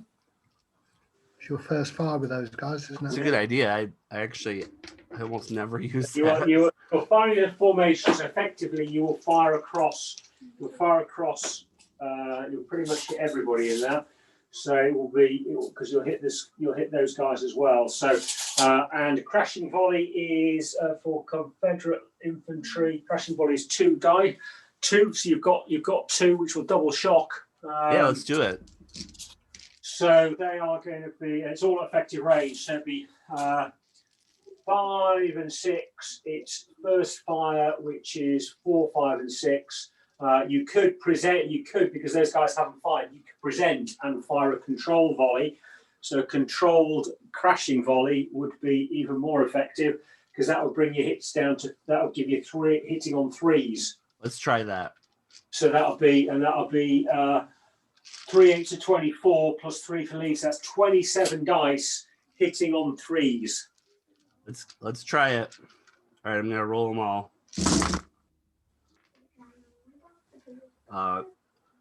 So yeah. I'm gonna mute just before I swear.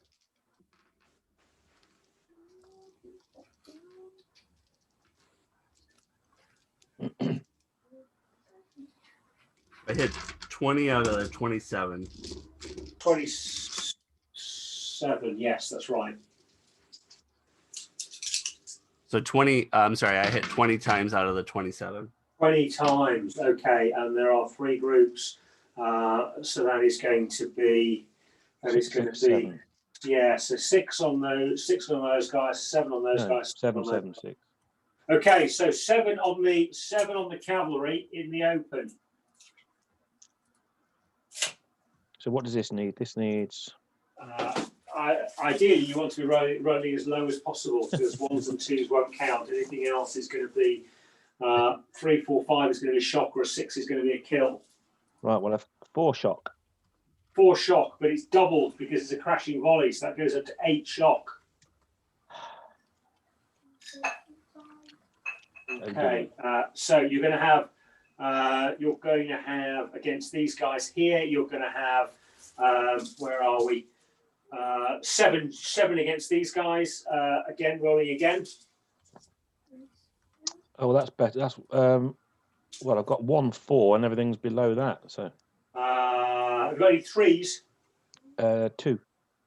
So the 3s will count as well. So that'll be Right. 2. That's 3 shocks. That'll be 6 shock. Because that brings them up to 9 shock. So they're going backwards. And then you've got 6 on this group here. Are we at, which is this group? This is your left-hand group with your leader in it. This is the Zouaves. Yes.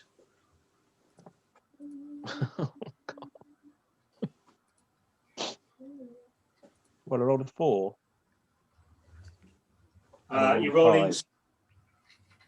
I rolled a 4 and a 5, and then I rolled a 6 and a 6 and a 6 and a 6.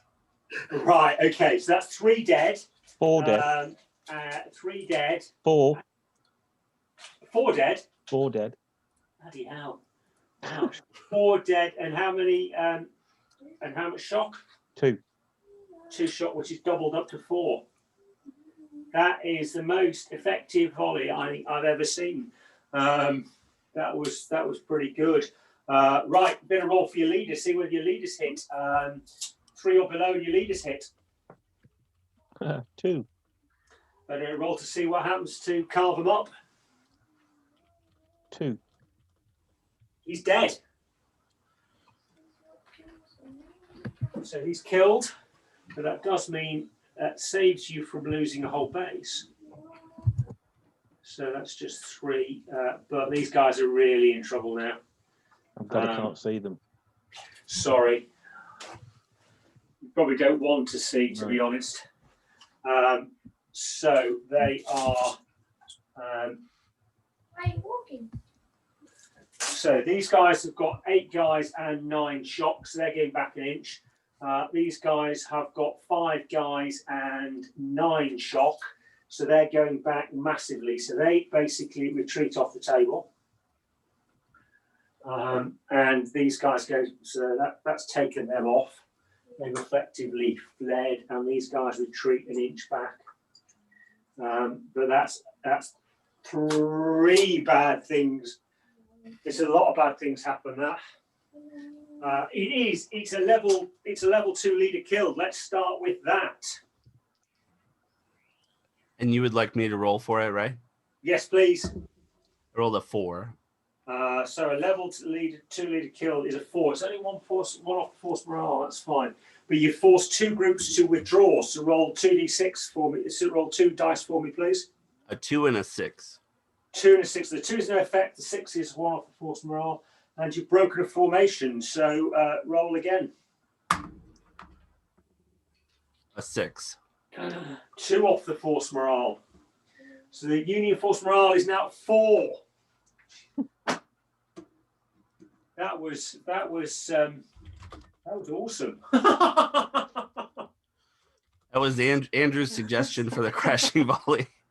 hardly ever use it because I never remember it. And yeah, but if it's doubling shock is so effective, especially something like that where you've got 3. The only thing that could have been better would have been being close range. But you had 3 full groups. You presented, so you got a control volley and you got first fire, and you were doubling shock. So that was just. I thought I was doing quite well about 5 minutes ago. Well, it did look like you were doing all right, but Oh, you still got the sailors, right? Yeah, they've got to be really, really good sailors. Popeye. Yeah. Okay, right. So that was. So it is now blue lead 6, which are the sailors, but they're still in the ship. It is blue leader 4, which is stand still, who's a level 0, no flag, so he can't do anything. Can't he actually do anything? No, you can only activate on a flag, because he's a level 0. He can't give any orders. No, unless you've got flags, but you've got no flags, so he is pretty much as much good as a chocolate fire guard. So it is Hertz Van Rentel and the small formation over there. So are we still in effective range, John? You are. Let's have a look. You are literally just half an inch, but you are still just in effective range. Yes. Well, we'd like to reload and fire then, please. Okay, so you're going to have 6 guys there, 7 guys there, so that's 13 plus 2 is 15, less 1 for shock is 14. So 14 hits on 14 shots rather on 5s and 6s. Okay, bear with me.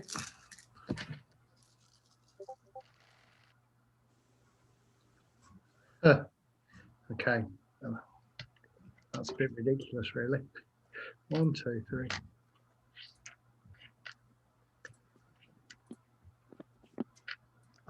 I've hit 7 times. 7 times. Okay, so 4 on the left-hand group. What are we on? 4s, 5s, and 6s, or? You're on 3, 4, 5s, and 6s because you're in the open. Oh, 3 shock. 3 shocks. That brings you up to 4. And 3 on the other group. 2 shock. 2 shock brings them up to 5 shock. Looking good. So they have got. There we go. Move that down to there. You see there. So they've got 2 casualties of 4 shock. They've got 2 casualties of 5 shock. But there is a Union flag in play, and it's tiffin. So Confederates have got the higher force morale, so they get to activate. So who hasn't activated on the Confederate side? I think the cavalry haven't activated. The skirmishers haven't activated. No, the cavalry has activated. It must have deployed. No, sorry, that's the wrong one. The cavalry haven't activated. These guys have activated. These guys have activated because they moved. These guys activated because they rallied put shock off. So I guess they could fire, but it's a bit of a waste. They've obviously activated. They've activated. So you've just got the cavalry probably, or that one group of skirmishers. And Union, you have got you've got a flag as well. So these guys have all activated, haven't they? On a 1, yeah. So you've got the Zouaves, one group of Zouaves, or your sharpshooters, but they've got a lot of shock. I think we're going to see if the horses can swim round to the boat. Okay, so you can activate the cavalry. You can canter across here. You can't. You have to dismount and move on foot. You can move through, or you can obviously move through the barn as well, but only the walk. So you might see. You want to canter and see how far you can get. Are we still able to shoot if we canter? No. But we can move at the walk and shoot. Anymore. Yeah, you could walk, but you would then. It's really not worth trying to shoot at them. If you want to go for a flanking manoeuvre and try and get those guys maybe dismounted and onto the boat, then I would move at the counter, try and get them here, and then worry about them next turn. What do you reckon, Michael? I think we need to try and break the false morale. Yeah, that's probably a great idea. So No, you need to go on the boat. what do you reckon? You could. You could. I mean, you could charge. The sailors will just fire up the engines and sail away. And how far away are we, John? From what are we going to be rolling if we want? Well, if you gallop, you'll be rolling 3d6 plus 9. You're 19 inches away, so you need to roll 10 on 3d6 less 1. So you need to roll 11 on 3d6 to get it to make contact. What do you reckon, Michael? Yeah, do it. Sorry, you're talking to me. No. I think 3d6 will get you there. I think we need to try, don't you? Yeah. Okay. Yeah, Okay. we'll try that. 3d6 at the gallop. Yes, please. Is it a rest? Charging the cat, charging the Union infantry. Here we go. Ooh, 15. Yeah, well, that gets there, doesn't it? Because that's 15. That gets there. So, Right, so I'm in hard cover. I've got 2 LMGs. You're on Overwatch as well, aren't you, Mike? Yeah.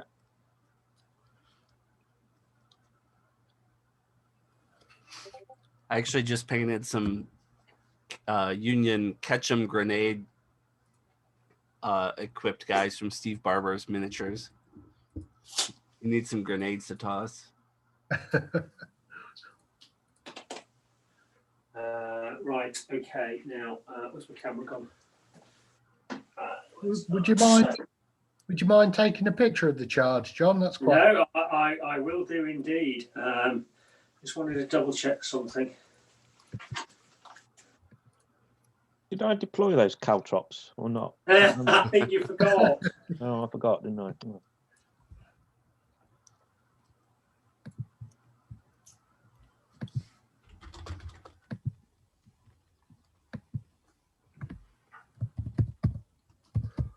I haven't yet seen a effective cavalry charge in this game. It's I've hard. got a feeling that's about to change.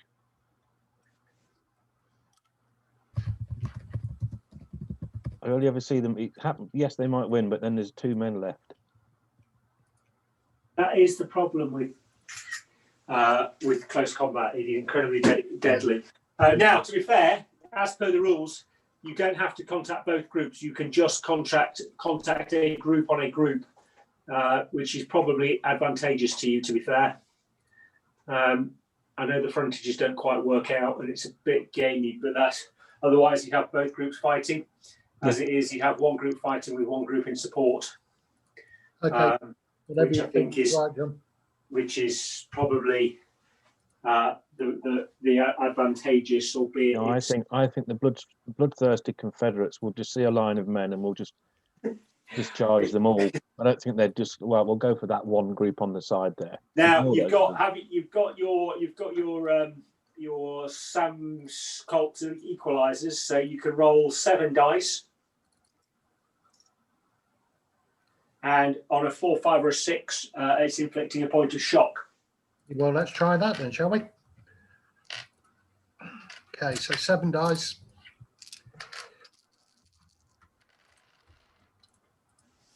I got 3. 3, so that is going to spread. So that's going to bring them to 6, and that's going to bring them to 6. Okay, I'm going to work it out both ways, actually, just as much for my own. Let me just work that. So you're going to have cavalry. You are your non-impact cavalry at the gallop, which is 8 dice. You've got a level 2 leader, which brings you up to 10 dice. You are 1 class better because you're dragoons against conscripts. That gives you 12 dice. You've got 12 dice. You've got 12 dice. That's 12 dice. So cavalry have got 12 dice. The Union, if you're focusing on one group, would have 6 dice plus 3 is 9, plus 3 is 12, less 3 is 9. If it was against both groups, you would have 6 plus 6 is 12, plus 3 is 15, but you're going to lose 6, which is 9. So actually, it works out exactly the same. So for looks, we're going to do it. We're going to do it like that. So we're going to fight both groups. So can you remember how many dice I said you had, Confederates? 12. 12. So it's 12 dice for Confederates, 9 dice for Union. And I'm looking for 5s and 6s. Michael, Never can turn with the odds. we yell before we roll our dice? Sorry? You can do a rebel yell if you want. Absolutely. Bit of flavour.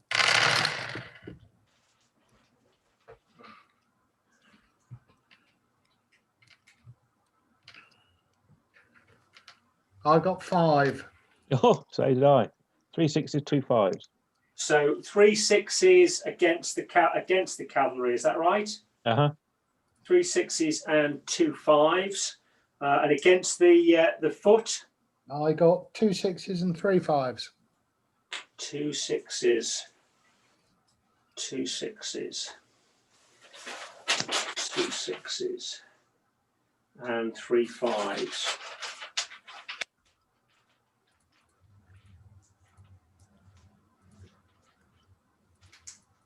Okay, so it's 3 5s. So 3, so that's 3. Roll to see whether the cavalry leaders hit. You need to roll 4 and above to avoid it being hit. I got a 6. That's fine. And roll for the Ambrose. I got a 6 as well. That's fine. So both leaders have escaped. So that's going to be 3 cavalry dead. No, 5 cavalry dead. Shit. That's the problem. That's 5 cavalry dead.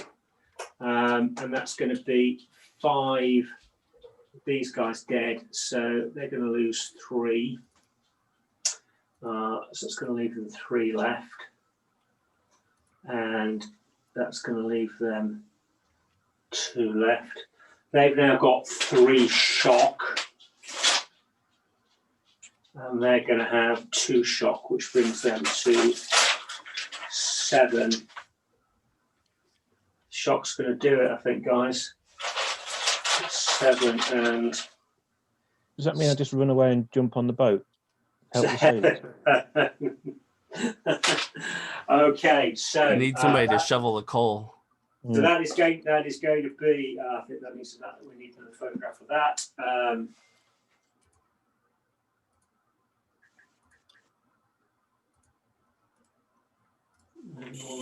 Oh.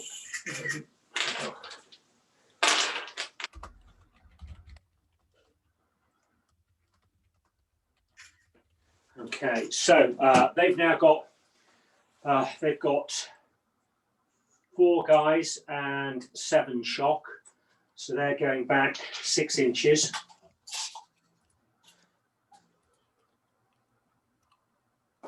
Civilians are scattering.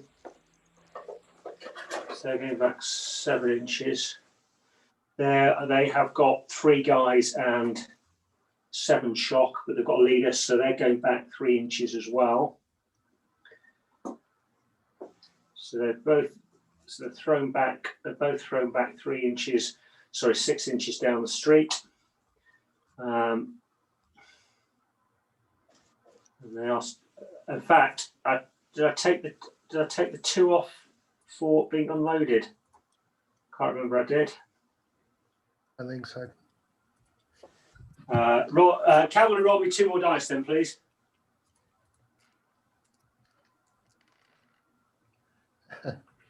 5 and a 2. 5 another 2, so that's another kill.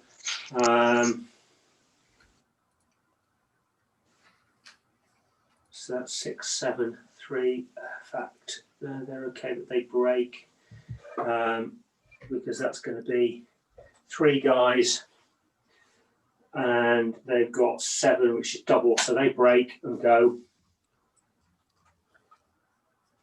They break and go, and they've got 4 guys because they've still got the leader with them. They've got 4 guys and 7 shocks. So that's right. Right. Okay. So there we go. A successful cavalry charge, albeit A bloody one. yes. And to be fair, that was you had pretty much everything in your favour. He had quite a lot of shock on to start with, which was the big plus. Your Sam equalisers put quite a bit of shock on as well. So I think that shock definitely made the difference, even though I did make you fight both of the groups, and he was unloaded as well. So that was the other advantage that you had. But that's going to be quite a few bad things happen there, guys, I'm afraid. So that is so Confederates, you need to roll a d6 for a group wiped out. A 6. Sorry, a group broken. A group breaks. A 6 is 2 off the force morale, so they're down to 2. You need to roll a d6 for a group obliged to withdraw. This is Confeds, yes? Yeah. 5. 5 is 1 off their force morale, and a formation broken. Roll another d6. A 1. A 1, no effect. Oh! So you're still in the game, Union. Yeah, and time's up, so it's a draw.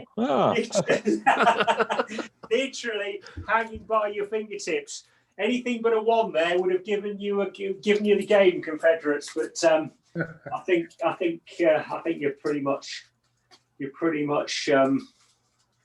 got things on the go. Let's see how this next turn pans out. So, Right, can I just have a comfort break for 1 second? Of course you can. Absolutely. Yeah, I'm going to go and cry in the other room for 1 minute.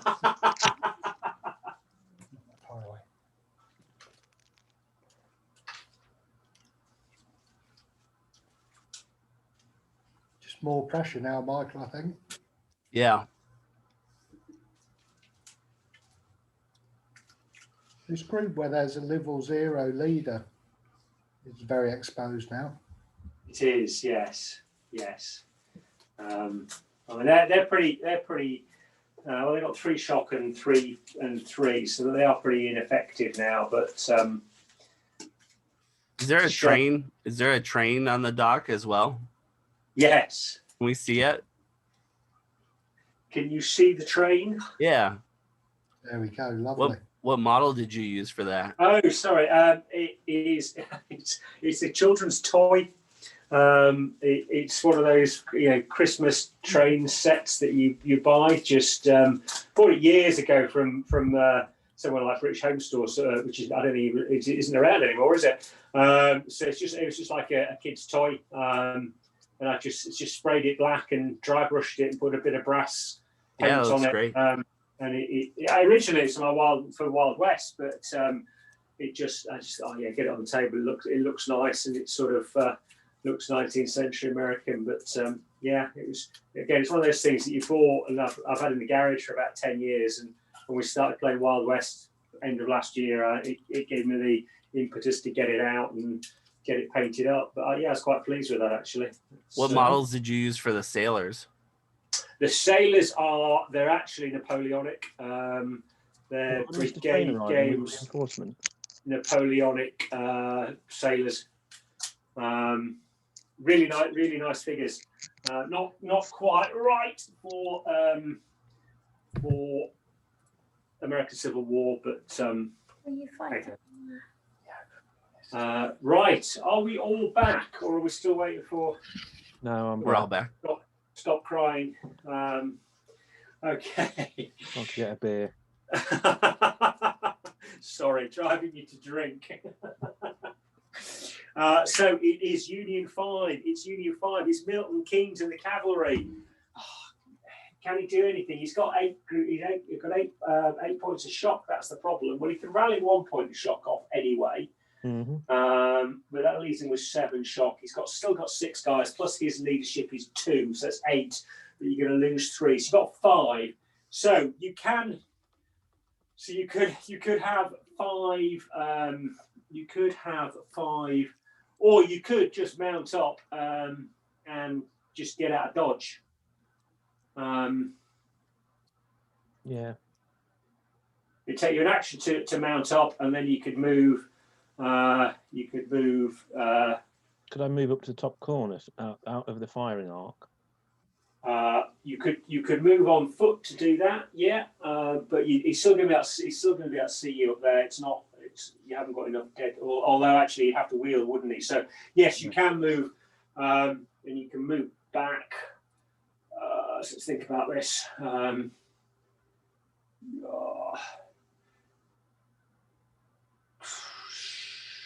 Because the shock wouldn't matter, would it?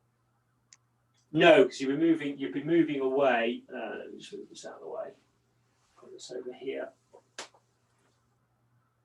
So you'd be moving away, but you'd be facing away from the enemy.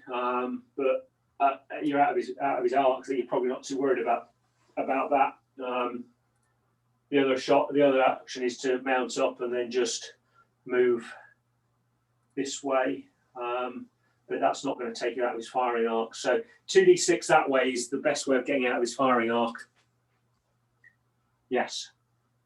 Right. How many shots have I got? You've got 6, 7, 8, less 3. So you would have 5 shots. Right. Well, let's have 10 shots then. Okay. And Firing at these guys. Kill the commanding officer. Yeah. Well, I guess the advantage you got, he's got rid of his first fire, and he's unlikely to be able to get another crashing volley. So you're going to be hitting on 5s and 6s with your first. So 10 shots, 2 rounds.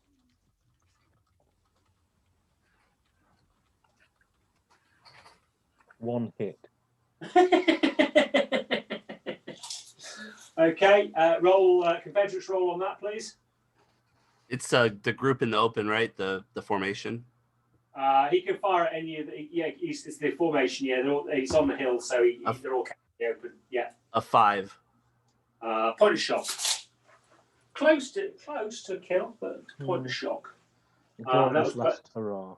That was both actions of firing. So red leader 5 is Dewey Decimal. So that's this guy down here. Just want to rally that last point of shock off? Well, we might as well. I think we might as well keep moving, I think. Yeah. So you can move 3d6. We'll reload. Yeah. And I wonder if it's feasible for us to get into that house. Which one? This one here? Yeah. No, sorry, the single story dwelling. That's right, John. You could, but I'm not sure there's really a lot of point. I mean, what you could do is if you move 1d6, you might get a shot at those guys. But it's unlikely. I think I just.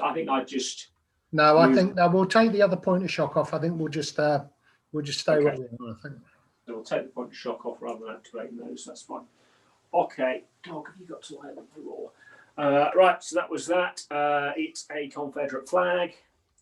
It's a Union flag. It's Union Leader 6, which is sailors. Now, the sailors now can deploy.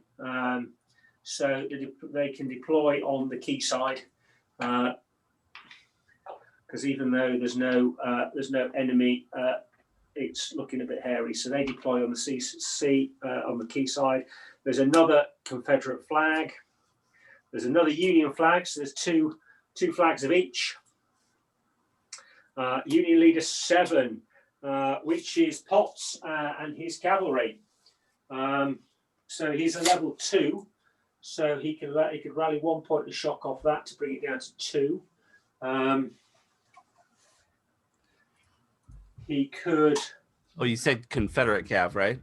Yes, sorry, yes, Red Leader 7. Yes, so Confederate So what do I need to do, John, to get those guys turned around and moved out of the town? I think they've done their job now, and we don't really want another unit breaking, I don't think. Yeah, you can just move them 2d6 because you're stationary now, so you can move. You can go from stationary up to walks. You can move 2d6 away if you want. Yes, You can. we'll do that. Okay. And is that both actions for that? That would be both actions, yes. Okay. Well, could I move 1d6 and add 3, and then remove a point of shock? You've already moved 1 point of shock because you had 3. So Okay. I've taken your first command to reduce the shock. You've got 2 flags. You've got 2 flags there, so you could. I mean, there is an. It's a bit, but you've got these guys here, who are 2 guys and a leader. So it's under half strength group. So they'll get 3 dice and a level 0 leader. So they've got 3 dice, and they'd be hitting the flanks. So they get 1 dice. If you use those 2 flags to rally those other 2 points of shock off, you could just charge the rear of those. You're probably likely to just wipe them out, and that'll give you the game. John? Yeah? Can I use my 2 flags to interrupt? You can. What's the state of that group with my commanding officer there? It's got 7 shock and 3 guys. Could they charge? Sorry? Could they charge the cavalry? Yes. You're obviously on a -7 movement, so you're not going to get there. To be fair, but you could certainly move forward, but I'm not sure that's particularly effective. Your best option, if you're worried about that cavalry, is to activate this group here. Could they charge them? They could. They've got 4 shock, but they need a D. No, because they can move off in any direction. So you could do 2d6 forward with 4 shock and potentially hit those guys. Yes, you could. Let's do that. Let's go out in a blaze of glory. Okay. So you are interrupting that. Do you want to use those 2 flags to rally your shock off? I don't know. We might want another crashing volley at some point. Okay, we'll leave that there. Right, so 2d6 for these guys there, turning and charging. This is where I start to roll snake eyes. 9. 9. Less. Don't get there. Less 4 is 5. So you're in their face, but you don't make contact. But you have stopped him charging into your depleted group if he does that. But you've spent those. So can we complete our turn now? Yes. So we will move away with the cavalry now. That's But there's fine. a target there for you to charge still. Slightly less attractive one. So that is it's going to be 2d6. Okay, that's 5 in total. 5 in total. So 5 in total. So that's going to put them there. Move the pigs out of the way. Yeah. Could we move them at a bit of a diagonal, John, so they don't obscure any firing? Yes, yeah, you can sort of move them this way. I'll let you do that. That's fine. But you've seen them off, though. You've seen them off. That was a good charge, that. It is blue leader 4, which is stand still. No, but of course you've got no flag, so he can't do anything. You have, of course, now got a flag, which is always the way it goes. Red leader 6, which is Tea Party. So the dismounted cavalry up here. Oh, Tea Party. I didn't even. Okay.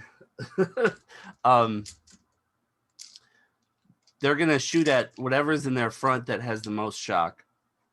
Probably these guys, because if you drive these back, you'll drive them off the table. I think is probably the best thing to do. So that would be you've got 4 guys plus the leader is 5 less 1. You've got 4 shots hitting on 5s and 6s. And I'll use the 2 flags that are on the board to boost their effort. Okay, so that's another 2 shots. That goes up to 6 shots. Plus 1 for the leader, right? I've included him. We've got 4 Okay. guys. Okay. Less 1 for the shock is 3, plus the leader is Roger. 4, plus 2 for the flags is 6. I got no hits. It's 5s, right? The tide is turning. Yes, 5s Yeah. and 6s. It is leader 2 here, so he can drop that down to 4 shock. Oh, they've got 5 shock left anyway. I don't think they've got 5 shock. There's another red flag, 2 red flags. There's 2 Confederate flags in play. It is a leader 1, so it is these guys here. And you've got 2 flags, so you could do another crashing volley. Let's try that. So you've got. Do I have to? I'm sorry. Do I have to be presented to do a crashing volley? Because I can't present anymore. Oh, that's a good point, isn't it? Can you? No, I think you can do a crashing volley. I think because you're using the flag, so I think you can. Shows how often we use it. Let me just double check. Crashing volley 13. Crashing volley doubles the amount of shock. Can only be used by fired by using command cards. Box is no number. No. So as long as you've got the number of flags, and it's crashing volley on 2. So yeah, you don't have to be firing controlled. So you'll get 24 plus 3 is 27. You've got to lose 2 shock, so that's 25. So you've got 25 shots hitting on 5s and 6s, doubling shock going across everybody there.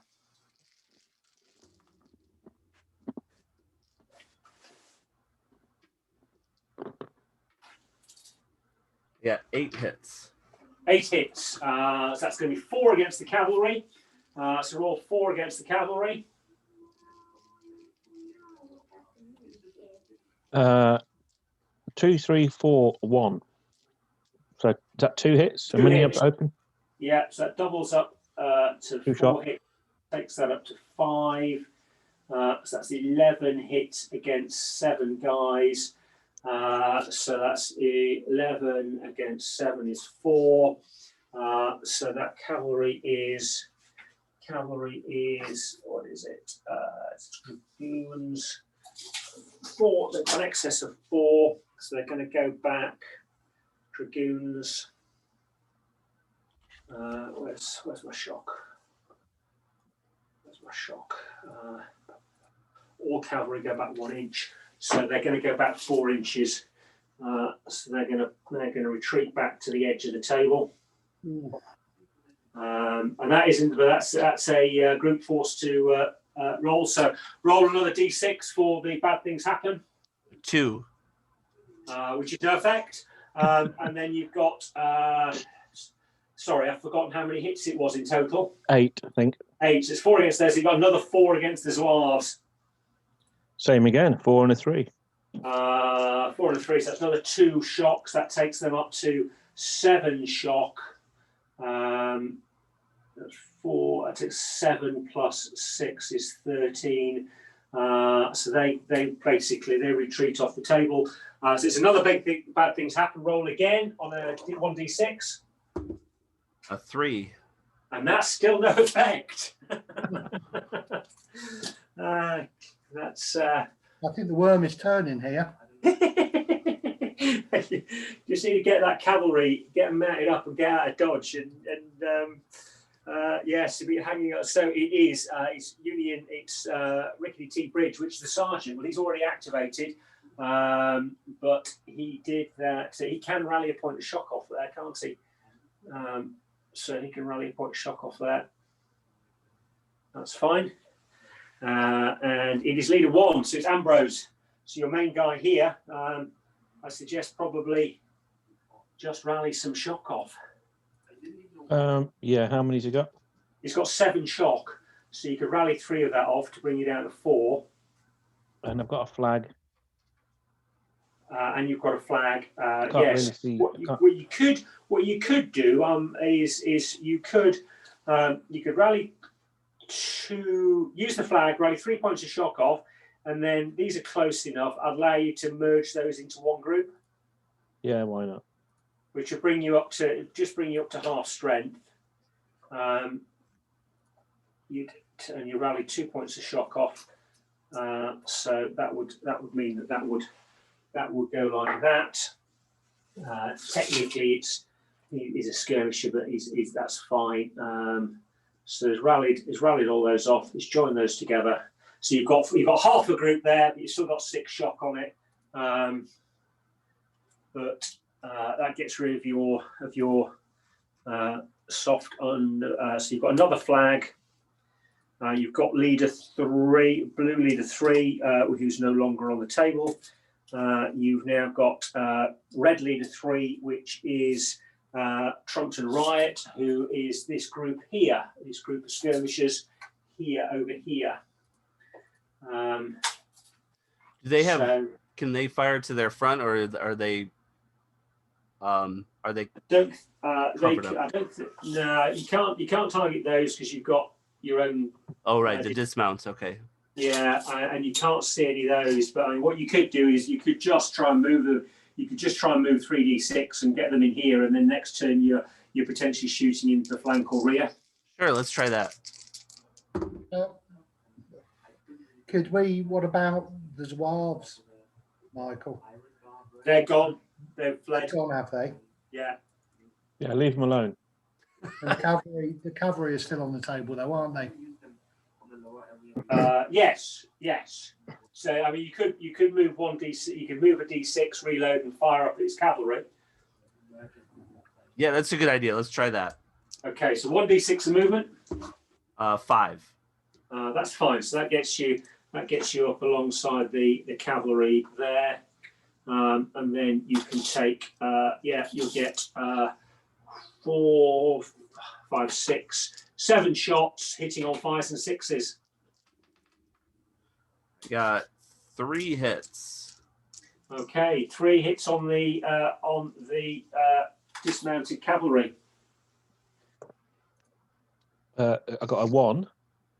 I got a 1, and I got a 6. Sorry, you got a 1. A 1 and a 6. 1 and a 6.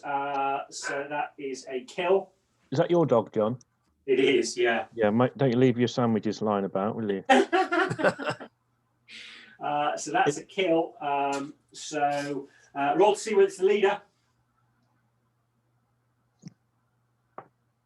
It's a 6. That's fine. In the last nice. virtual Lard event, we in the pub afterwards, John was sat eating his tea, and he put his plate down and left the room for a minute, and we sat there and watched his dog eat his tea. Yeah. Nobody stopped him, did they? Yeah, we were just all laughing. We were just all watching the dog eating his tea. Hello, it's tea. Oh, he's a bugger. Did the dog drink the tea too? Well, no, it was my food. It was my meal. I had some pasta in a bowl, and I had the iPad set up on the arm of the sofa. I'd been sat there, and I thought I just need to the loo, forgetting that he's fine if you're in the room. As soon as you leave the room, everything's fair game. So of course he just hopped up on the sofa. I'd left the bowl of pasta on the arm of the sofa, so he just hopped up onto that. But of course he was straight in then onto the camera. So he sat there on the camera chomping down my tea. Everybody else watching and laughing. And I came back in and there's no tea left. I think to be fair, I'd eaten it. I think it was more the fact that he was actually licking the bowl out, but it was quite amusing. But anyway, there we go. Right, those guys have taken an extra. They've lost a hit, so they have gone back an extra inch. So it is another bad thing's happened, I'm afraid. So roll, Union, roll again, please. 1d6. I rolled a 1. That's fine. That's fine. It's not a bad. It's nothing on the bad things happen. See, it's holding on, and then that is Tiffin. I think all the Union stuff has activated, hasn't it? Because the only card that is left is yes. So that is the end. Bear with me. Wait. Past the time.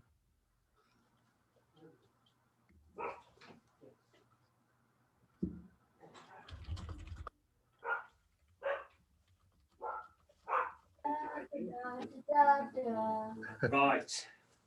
Okay.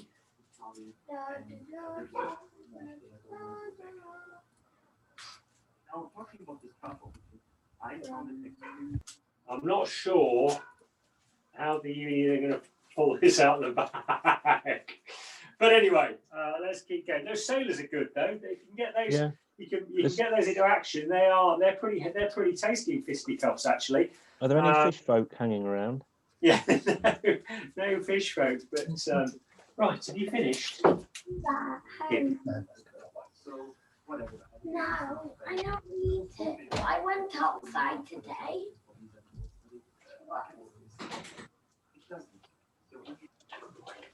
Told the lad that we're going to go for a walk in a minute, and he's run away. Right, it is Blue Leader 6. Blue Leader 6 is the sailors. So you can activate the sailors and move them up. So you've got some cavalry up there. I think that's it in terms of, but yeah, you can move the sailors any way you like. Yeah, move them towards the cab. Okay, so 2d6, dropping the lowest. 4. 4. That gets them. It gets them up onto the marketplace. They have do they have pistols and swords or something? Yes, that's right. Yes, so And they big choppers. yeah, the counters clans. They get 10 dice in the first round of close combat, which is pretty good. They fought. There's a Confederate flag. It is Union Leader 4. Union Leader 4 is that's your level 0 leader, so he can't do anything. Of course, the flag comes out after he activates. It is Red Leader 3, which is Trumpton Riot, and the skirmish is here. So can they push those Union guys off the table? They're gonna try. Okay. So it will be 6, 7 shots hitting on 5s and 6s. I got 4 hits that time. 4 hits, so 4 on effect on the cavalry.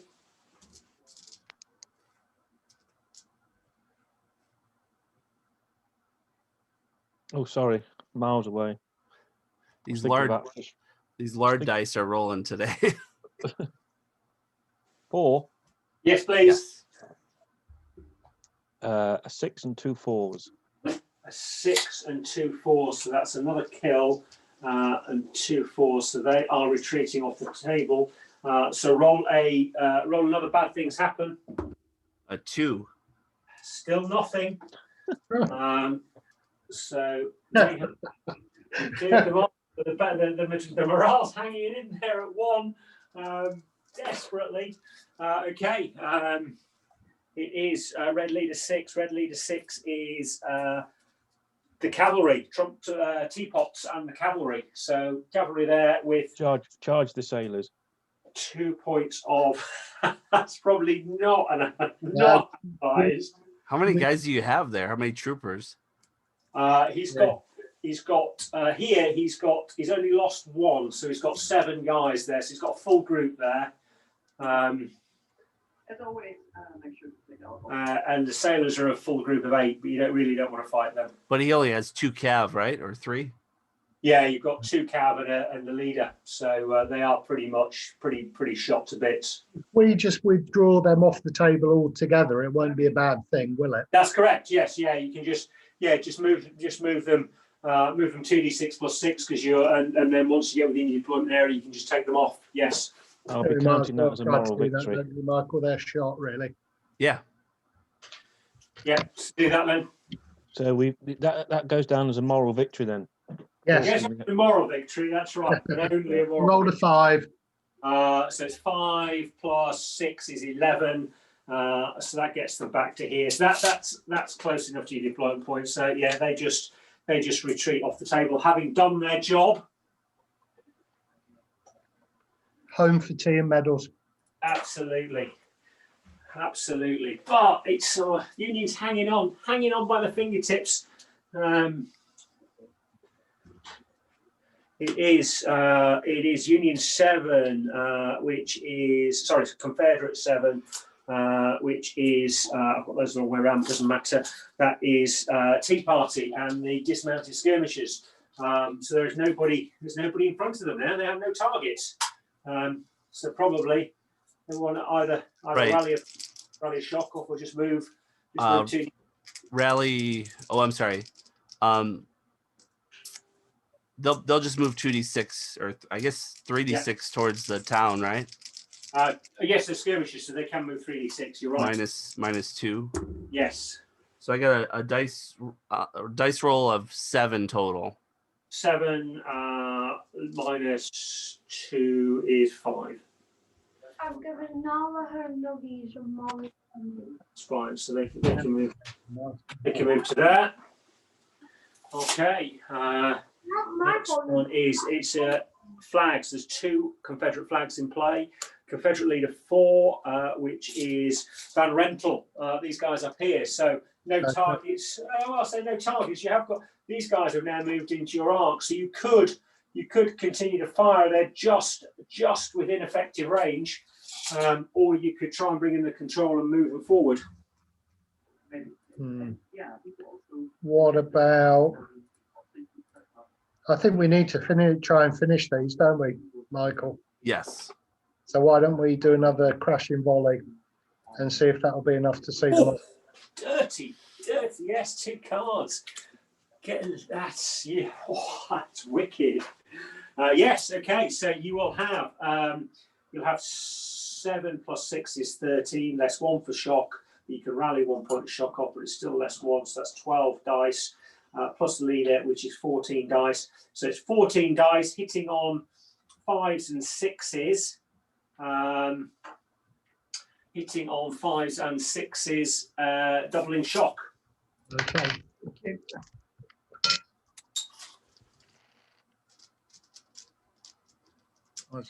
One, 2, 3, 4, 5, 6, 7.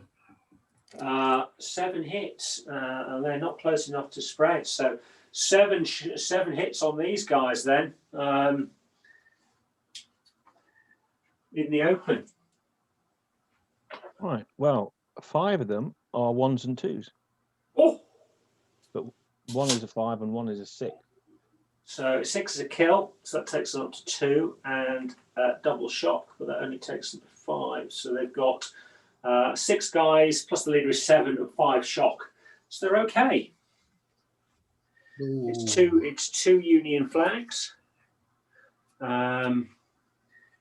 And anything you want on then the next card is what have I got left, John? I've got my main leader, that group that's just been shot at, and the sailors. That's it, isn't it? it is your main leader, your sergeant, and the sailors. That is it. Yes. Right. The sailors have moved. The sailors have moved, and who's number 4? Who's number 4? That was him. So your main that group there haven't moved. Neither has that group. So you've got 2 flags in play if you want to hold those in case the tipping comes out. So I don't think there's anything else to do really, is there? No. And it is tipping. So you can activate your 2 groups here. Sorry, your 2 groups here. I'm going to pull them back as far as possible towards the ship. This way. Okay. Yes. Now, okay. Now you've got a choice. If you can move 2d6, but you will then potentially have your rear towards these guys here, where you can move 1d6 and be facing the enemy. Well, can my commanding officer get round the back of that house? I can't see it on this. Towards the train. In theory, you could say they've got 6 shock, but I mean, what you could do is you could move these guys. The trouble is you don't really want to hide the version, do you? You probably just want to hide and get the sailors up, but I think can I move the commanding officer around the back of that? Is it a hotel? I can't see the hotel. Down the side around back here towards the ship. Yes. Yes, you can. Yes. Yeah, let's do that. Let's make them come to me. Yeah. Okay. So 2d6 for them then. Are you planning to sail away over the horizon, Mike? Well, I think the engine might need a bit more work first, but that's kind of the plan. That's 7. 7. Okay, so that's going to 7. So that's going to get you. That's going to get you up to the. That's just going to get you in front of the train. So that gets you. That gets you to there. And then what do you want to do with the other group? Do you want to move 1d6 back facing the enemy? So how many shock have I got? You've got 5 shock. I mean, you could move them into the house. You could just move Well, them into the that was the next thought. Yes. Yeah, so just move them into the house then. 2d6, dropping the lowest. 4. Sorry, ignore the lowest. That's 4? Yeah, that's fine. Yeah. Okay, so they've moved into the house. They're in the house. I'm not going to take anything off on the shot because you're moving back into hard cover. But they basically take it. So you'll have hard cover, and you'll have a degree of firing arc out of the front of the building. Yeah, at least it's got them out the street. So it's just, you're making them work for this, aren't you? Well, if they want to keep crashing volume in, then they're not going to make them run. That's really good. It should have been over 25 minutes ago. When I mean, how many rolls have they had on bad things happen? About 4. You had about 6 match points, which you managed to say. Yeah. Oh dear. But yeah, to be fair, kudos to the crashing volleys, guys. Those have been devastating. They've been really good. Well, our ADCs have been talking, and we have decided that if Mike wants to retire and carry his sword, we would accept his surrender. Oh. I've still got a plan to win this.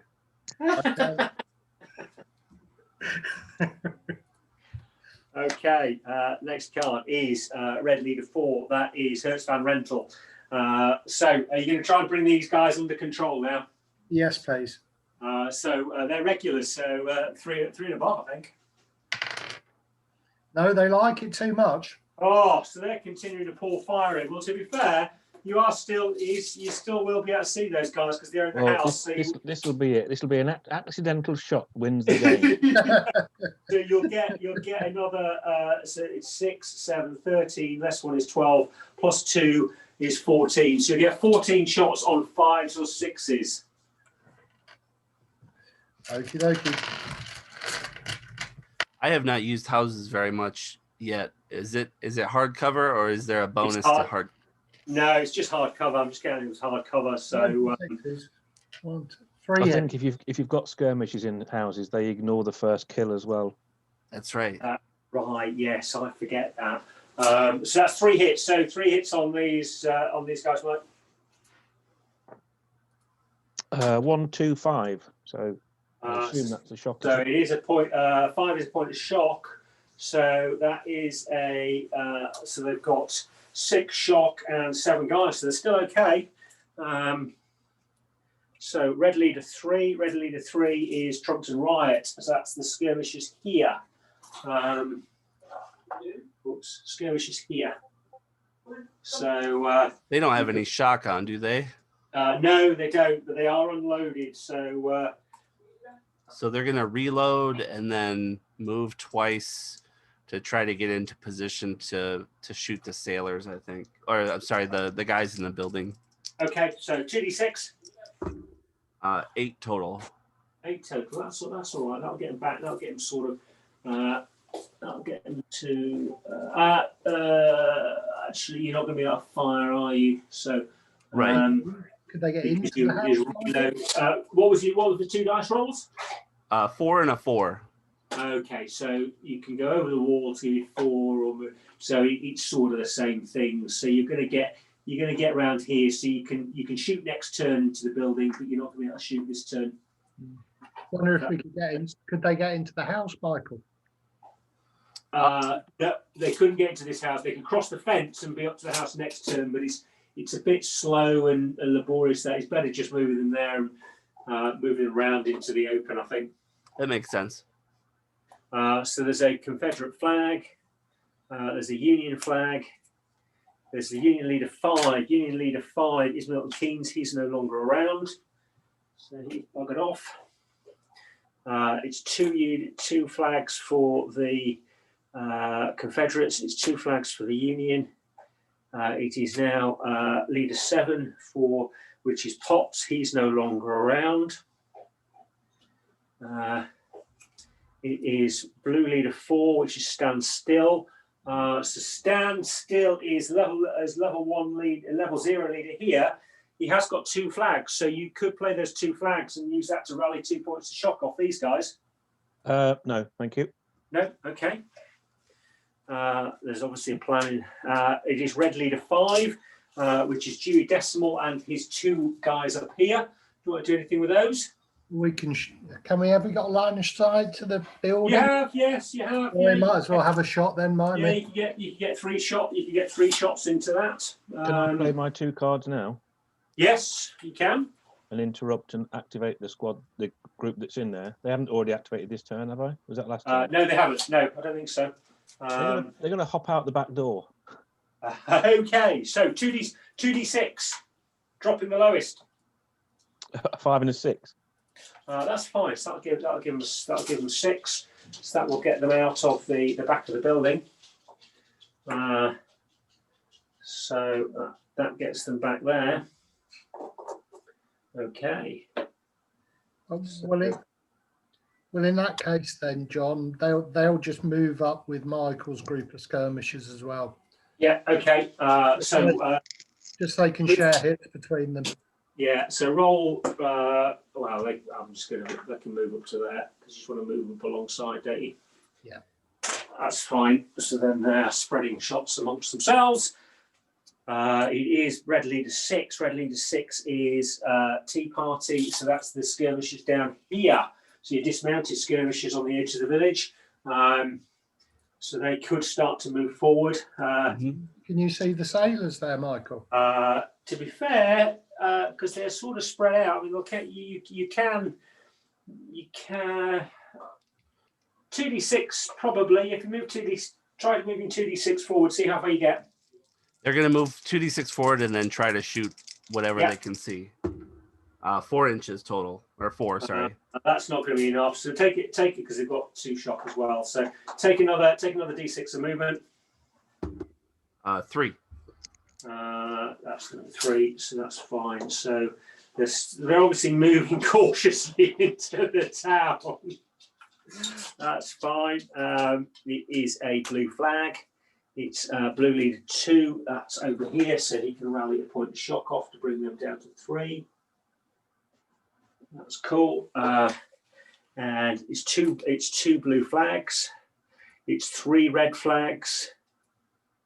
It's leader 6 for blue, which is the sailors. So sailors, where do you want to move the sailors?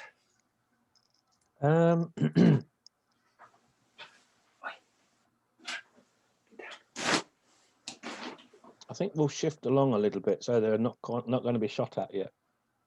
Okay, so you just want to sort of move them across here effectively. Yes, okay, so we're just going to move them so they're in there. Okay, that's fine. And that is Tiffin.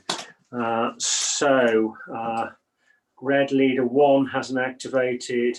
Blue leader 1 and 2 hasn't activated. So Confederates, you can move your formation here. So can I, without using the leader, can I make the formation into a column? No, you can't change formation. What you could do, if you want to get stuff up really quickly, is you could activate and run with, because you've got three flags. You could run each individual group up separately, and then potentially bring them back together again. That's the quickest way of getting them up. We'll just move. We'll just move forward with 2d6. Okay. And angle towards the town the best we can. So we got a 10 total. 10 total. In fact, can they do that because they were firing? Oh yeah, sorry. No, they can't, and you can't bring them under control because it's the end of the turn. So both of those groups. So no, nothing else you can do there. So that's everybody. That's everybody activated because you need to activate the leader to bring them under control. So you can. These guys here have Union side. Your small group that haven't activated down by the railway, so they could activate if you wanted to. Yeah, fire up the boilers. So 2d6 for those. Boat going. Yeah, let's get them round the back behind that latrine. Can they go? Can they go down the side of the train? Yeah. 10. 10. Okay, so 10 will bring them. So that'll sort of bring them. They'll be sort of here. It's turned into guerrilla tactics now. Street fighting. Right, it is. So it is red leader 4. It's Van Rentel. So Yep, try and get them under control. bring them under control. The 5. That's done, and you can advance them forward 2d6. Yes. For a grand total of 11. Oh, nice. Less 2 for the shot, but that's good. That's a nice roll. That gets them. That gets them up here. So that gets them up to there.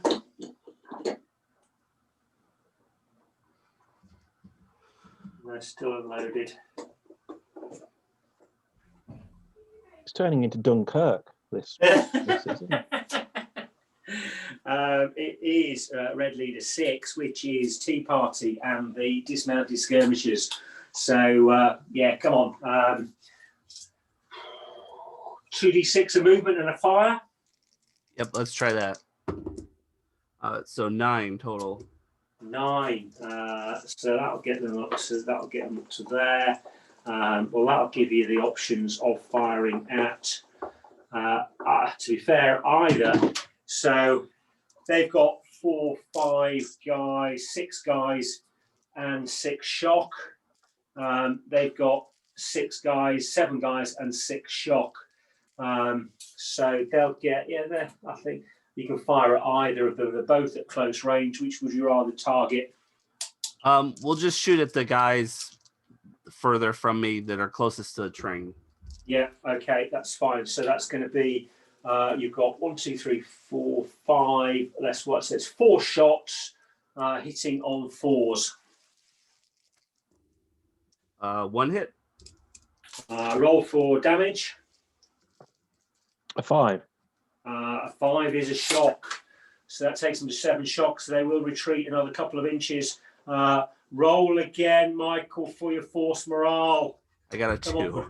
Oh, no. I was going to say that. Put us all out of our misery now, please. It is leader 1. So it's your guys up here. You roll to bring them under control. Yes. I rolled a 1. So they're quite happy blazing away.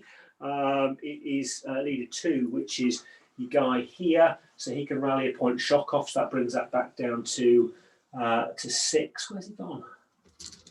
No, he can't do that because leader 2 is that one there. Sorry.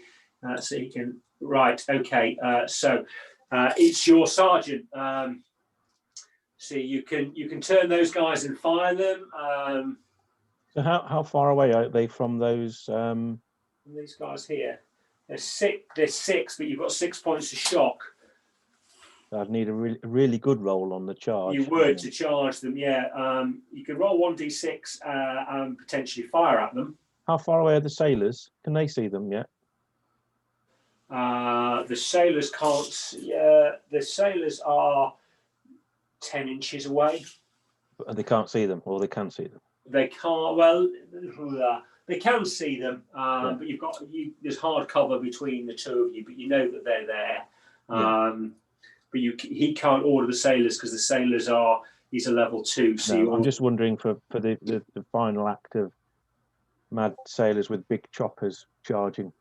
Oh yeah, you'll charge without any deductions. So yeah. And so are they just 2d6? So the sailors. Yes. Yeah.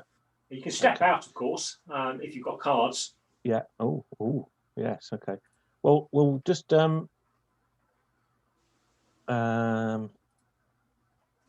we'll just have a shot with that. How many can shoot? Well, you'll get 1d6 of movement, so probably about half the group, to be fair, from where they are.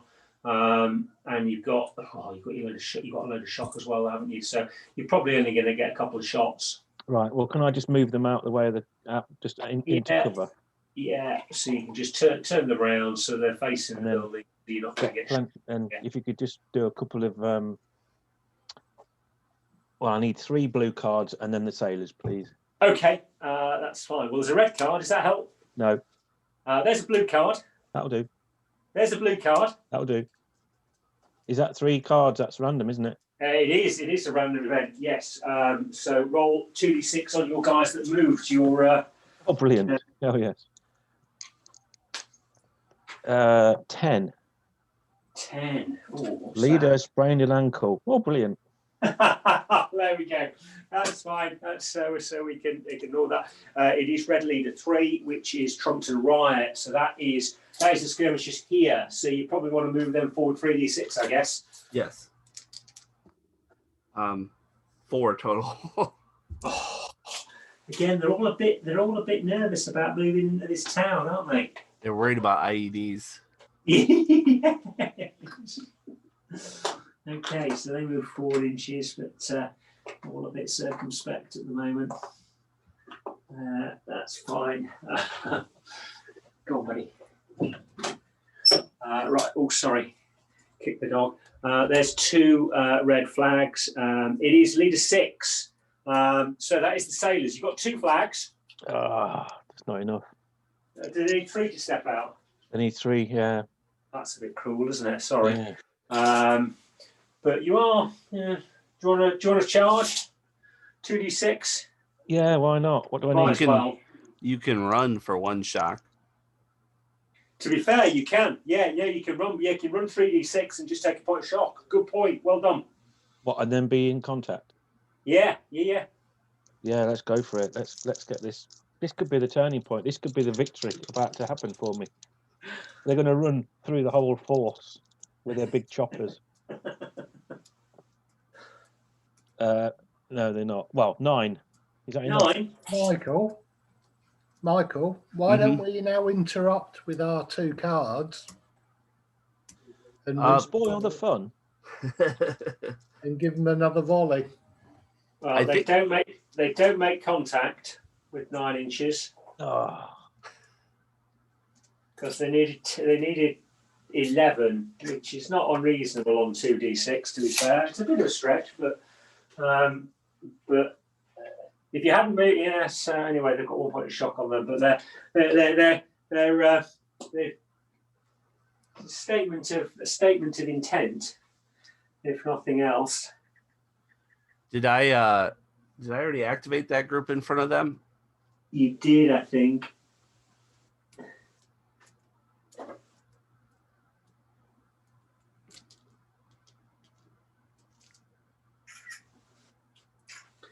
Because that is Tea Party, who is red 6. Yes, they have activated.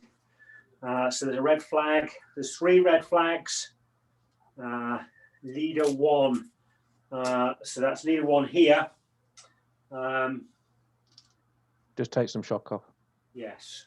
Do you want to use those 2 flags to take? Because if you do that, you can take 5 points of shock off. If I get another, how many flags are there? 2. What's going to allow me to activate the sailors again? You need 4. Right. Okay. Now we'll just leave that as just take off 3 shock. Yeah. Okay. That's fine. And then give me 2 flags. Okay. Leader 2 over here. So he's just going to roll, take off another point of shock. It's a red flag, but they've got 4 flags. So they can attack me. Come on. So so you could activate. These guys have activated, so you could activate them again if you wanted to, or you could activate either of these 2. They're blazing away, but you could activate them the leader and try and bring those forward, or you could activate those or any of your skirmishers. You activate any of your troops again on the Confederate side. Andrew, why don't you send your guys in? Yeah, that's what I was thinking.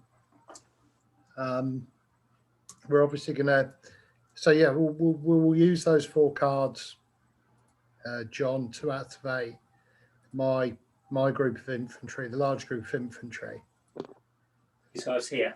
Yes. Yeah. So they will move forward. So in fact, because you activated last time, so you could rally. So you rallied a shock off last time, and you can rally a shock off this time because it's just the leader. So you can roll 2d6 and movement.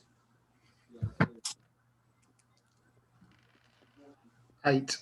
8. That's not bad. So they're into the town.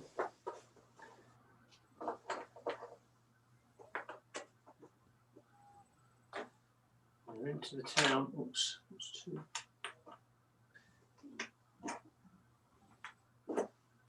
Okay.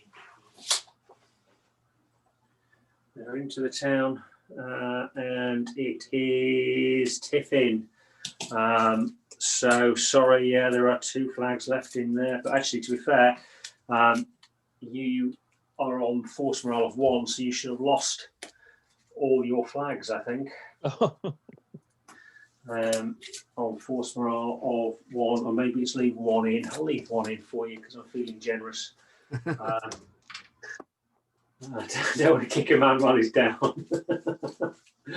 Okay, this is interesting. It's a foregone conclusion, I have to say. But Yeah, if it you guys depends are happy how I with win. it, I'm not sure I'm how I'm happy- going to win. I'm There's happy a to couple of play ways I on. could do it. I'm not sure which one to use yet. You're all happy to play on? Sure. Let's just get the sailor card out and we'll attack them with some big peppers and see what happens. Well, they should beat up those skirmishes quite comfortably, to be honest. So let's see how wrong I can get that to work. If only you had a group of cavalry to sweep through and capture the boat while everybody else is busy. But to be fair, they did their job, didn't they? Yeah. You can't knock them for that. It is leader 1, so that's your main guy here. So I presume if you just want to rally a load more shock off, that takes all their shock off. So they're sort of, it's half a group, but they're back to leader 2, which is your guy here. So I presume he just wants to rally a point to shock off those guys as well. And it is red leader 4, which is Van Rentel. So these guys here. So what do you want to do? So you could certainly, you'd have to break the formation, but you could send a group down the alley there. There is a fence, but there's a bit of a gap, so you could try and get into combat there if you wanted to, or you can just try and move forward this way and try and get a volley on his sailors. Will how many will fight, John, if we try and get through the gap? If you get into contact there, it'll be 1 group against 1 group. And we he's have got 1 group supporting, yes, as long as you'd have to move individually, but as long as the rear group follow up and is still in contact, then you'll get a support group. Yes, you won't count as hitting him on the flank or anything, but he's got 5 shock, so you should have a decent chance of beating him if you can get into contact. Yeah, let's try and do that, please. Okay, so 2d. Now you can run, of course, so you can roll 3d6 for the first group. How many points of shock have they got on them? They've got nobody's got any shock on them at all now. You've just lost. Yeah, well, let's go 3d6 then and try and make contact. Yeah. Okay, that is 14. Yeah, fine. So they comfortably get in there and roll for the second group. Do they need to roll 3d6, John, or could they just roll 2? Well, they're 6 inches away, so but there's no harm in taking a point of shock. It's only 1 point of shock, and it's better to get them to run as well. Sure. Yeah, okay, that's 12. That's fine. So that's right. So that is going to be combat there, and your leader's in. Okay, and there's no cards in play, so that is going to be 6 for 6 of the Confederates. 6 of the Confederates, 2 for the leader, which brings them up to 8. 3 for supporting group, which brings them up to 11, and they are one class higher because they are regulars, as opposed to that's another 2 dice. So what was that? 13 dice for the. Is that right? 6 plus 2 for the leader is 8, plus 3 for support is 11, plus 2 for hire is 13, and then the Union will get 6, plus 1 for the leader is 7, less 2 for the shock is 5. So 5 versus 13. Never tell me the odds, kid. Oh. Okay, I've got 3 6s and a 5. Do the 4s count for anything? No, it's just 5s and 6s. So was that on the Confederates? Yes, that's right. That's hits on the Union. Yeah, Hits on the Union. Sorry, how many was that? 3 6s and a 5. 3 6s and a 5. And Mike, how many have you got? I got a 6. 6. Okay, so that's 1 kill on those. Roll to see whether it's the leader. No. And roll to see whether it's the Confederate leader. I rolled a 2. No, because there's only 1 kill. So it's 1 kill and 1 shock. So that takes them to 2 and 2 shock. So that's 4 dead. So that's 6 dead in total. And they're going to break. They're going to break. And it's another 6 shot yet. So they've broken. They flee. Which I think, dare I say, anything but a 1. So roll to see on the bad things happen table. Group breaks. Oh, no, anything, even a 1 would be enough. Yeah, that's right. What did you roll? 5. A 5, 2 points, and that's it. With a valiant effort, the force morale of the Union breaks, and the sailors never got into combat. No. Thank you, Mike. Very much appreciated that. Thank you, John. Thank you. Thank you, guys. That was really interesting. That was completely different to the first game this morning. Basically, guys, they ended up trying to get 2 groups of skirmishers, and the cavalry ended up coming down here. So these guys never moved from there. They definitely the Union had more effect, and they were much less effective. I think to be fair, Van Rentel's card, I think, hardly ever came out, so he just couldn't get rid of any shock on these guys, and they were pretty ineffectual firing. So these guys were very comfortable here. These guys got up here, but was the Union cavalry got, I think it was whether they got on earlier or they ended up. He didn't get into a line quite as effectively and quite as quickly. And he ended up getting, basically, the Union cavalry were putting so many shots, they just ended up putting so much shock on these guys. They were just pushing that whole brigade back, that whole group back, formation back. The Zouaves got massacred again. They did nothing. I think that's right. They came up into the middle here, charged the skirmishers that had got over this fence here, but then were in the open and got massacred and ended up breaking and fleeing. So, but they were disappointing on here. But that's a crashing volley that just killed them. And then there was the sailors were man of the match in the first game because he brought a unit of skirmishers down on the quayside. Sailors ran there, beat those guys up, sent them back. His cavalry came through, and then his cavalry moved out into the marketplace, and then charged a group here and beat them. And then the sailors came up and bashed the cavalry up, and then I think the sailors went and bashed another group up as well. So the sailors won it for them last turn, but. Yeah, I think it was your crashing volleys. I mean that situation where when you break your formation like that, 2 groups push back, kill the leader, and broke the formation. That's what killed his force morale. Yeah. But on their game, it was I think it ended up being they were neck and neck on force morale down to about 5, and then it was just the combats here with the sailors who just managed to chip it, and it ended up sort of 5-0 in the end. But it was the sailors. But yeah, I think once you with that crashing volley there, you just smashed it up, and I think you did it again across there, didn't you? Which is incredibly effective. But yeah, well done. So that is what's that? 3, 4. So that's three Confederate victories so far and 1 Union. So I might need to give the Union a bit more next time I play it. I don't know. As a Union player, did you find I got maybe you didn't have? I'm not sure whether you had enough or not. I don't know. A couple of cannons in the lighthouse. Well, I was toying with the idea of a cannon. But I thought, no, I could just get the balances. The trouble is, it's really difficult to balance. With the card activation. If the cards don't come out, you can have twice as many points, but if your cards come out, it can be completely useless. Plus, with the angle that the cannons would be firing at from the lighthouse, I think the shot would roll out the end, wouldn't it? Yes, I think maybe.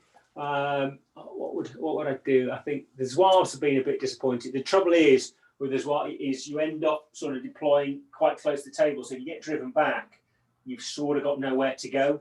Yeah, there's not a lot of room for line infantry in the town, is there? No, it's really interesting because I think in the first game we played with one of the guys from the club, and he ended up putting his Union troops in the buildings, which on one hand, great, it gives them hard cover, but it means that they're really difficult to control, and you've got really limited firing, and you reduce the firing. So you actually, it's much better to do what you guys did, which is, deploy those guys there in a line. The only downside, there is an argument to say actually push them forward so you can get your full 3 groups.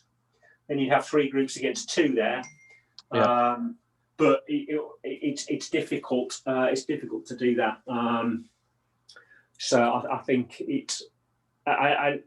there's probably 2 strategies, isn't there? I think there's for the Confederates. One is try and do what you guys did, which is win the game on force morale, and the other option is to do what the guys this morning did, which is try and tie stuff up, but actually try and get stuff onto the boat and win it that way. I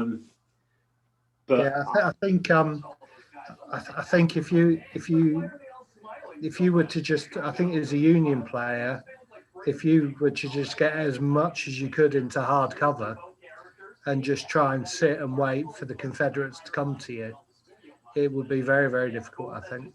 The risk there is that you end up you give him a free hand, and he ends up sending. And okay, the sailors are pretty effective, and they can probably deal with 1 group or 2 groups. But if you get 2 or 3 groups coming in, they're going to get overwhelmed.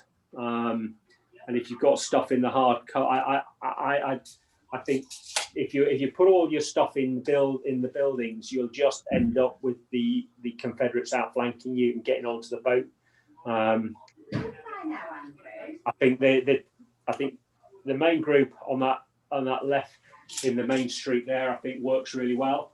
I think the challenge is, although it's a bit frustrating because you can't really see that very well from the main camera, can you? I think it's probably what to do with the Zouaves and the cavalry, but you just didn't get the rolls for the cavalry, and that crashing volley just killed you. I think you should do a write-up of the scenario and how it played and put it and submit it for the Lard magazine. Yeah, I'll think about that, because I think it's an interesting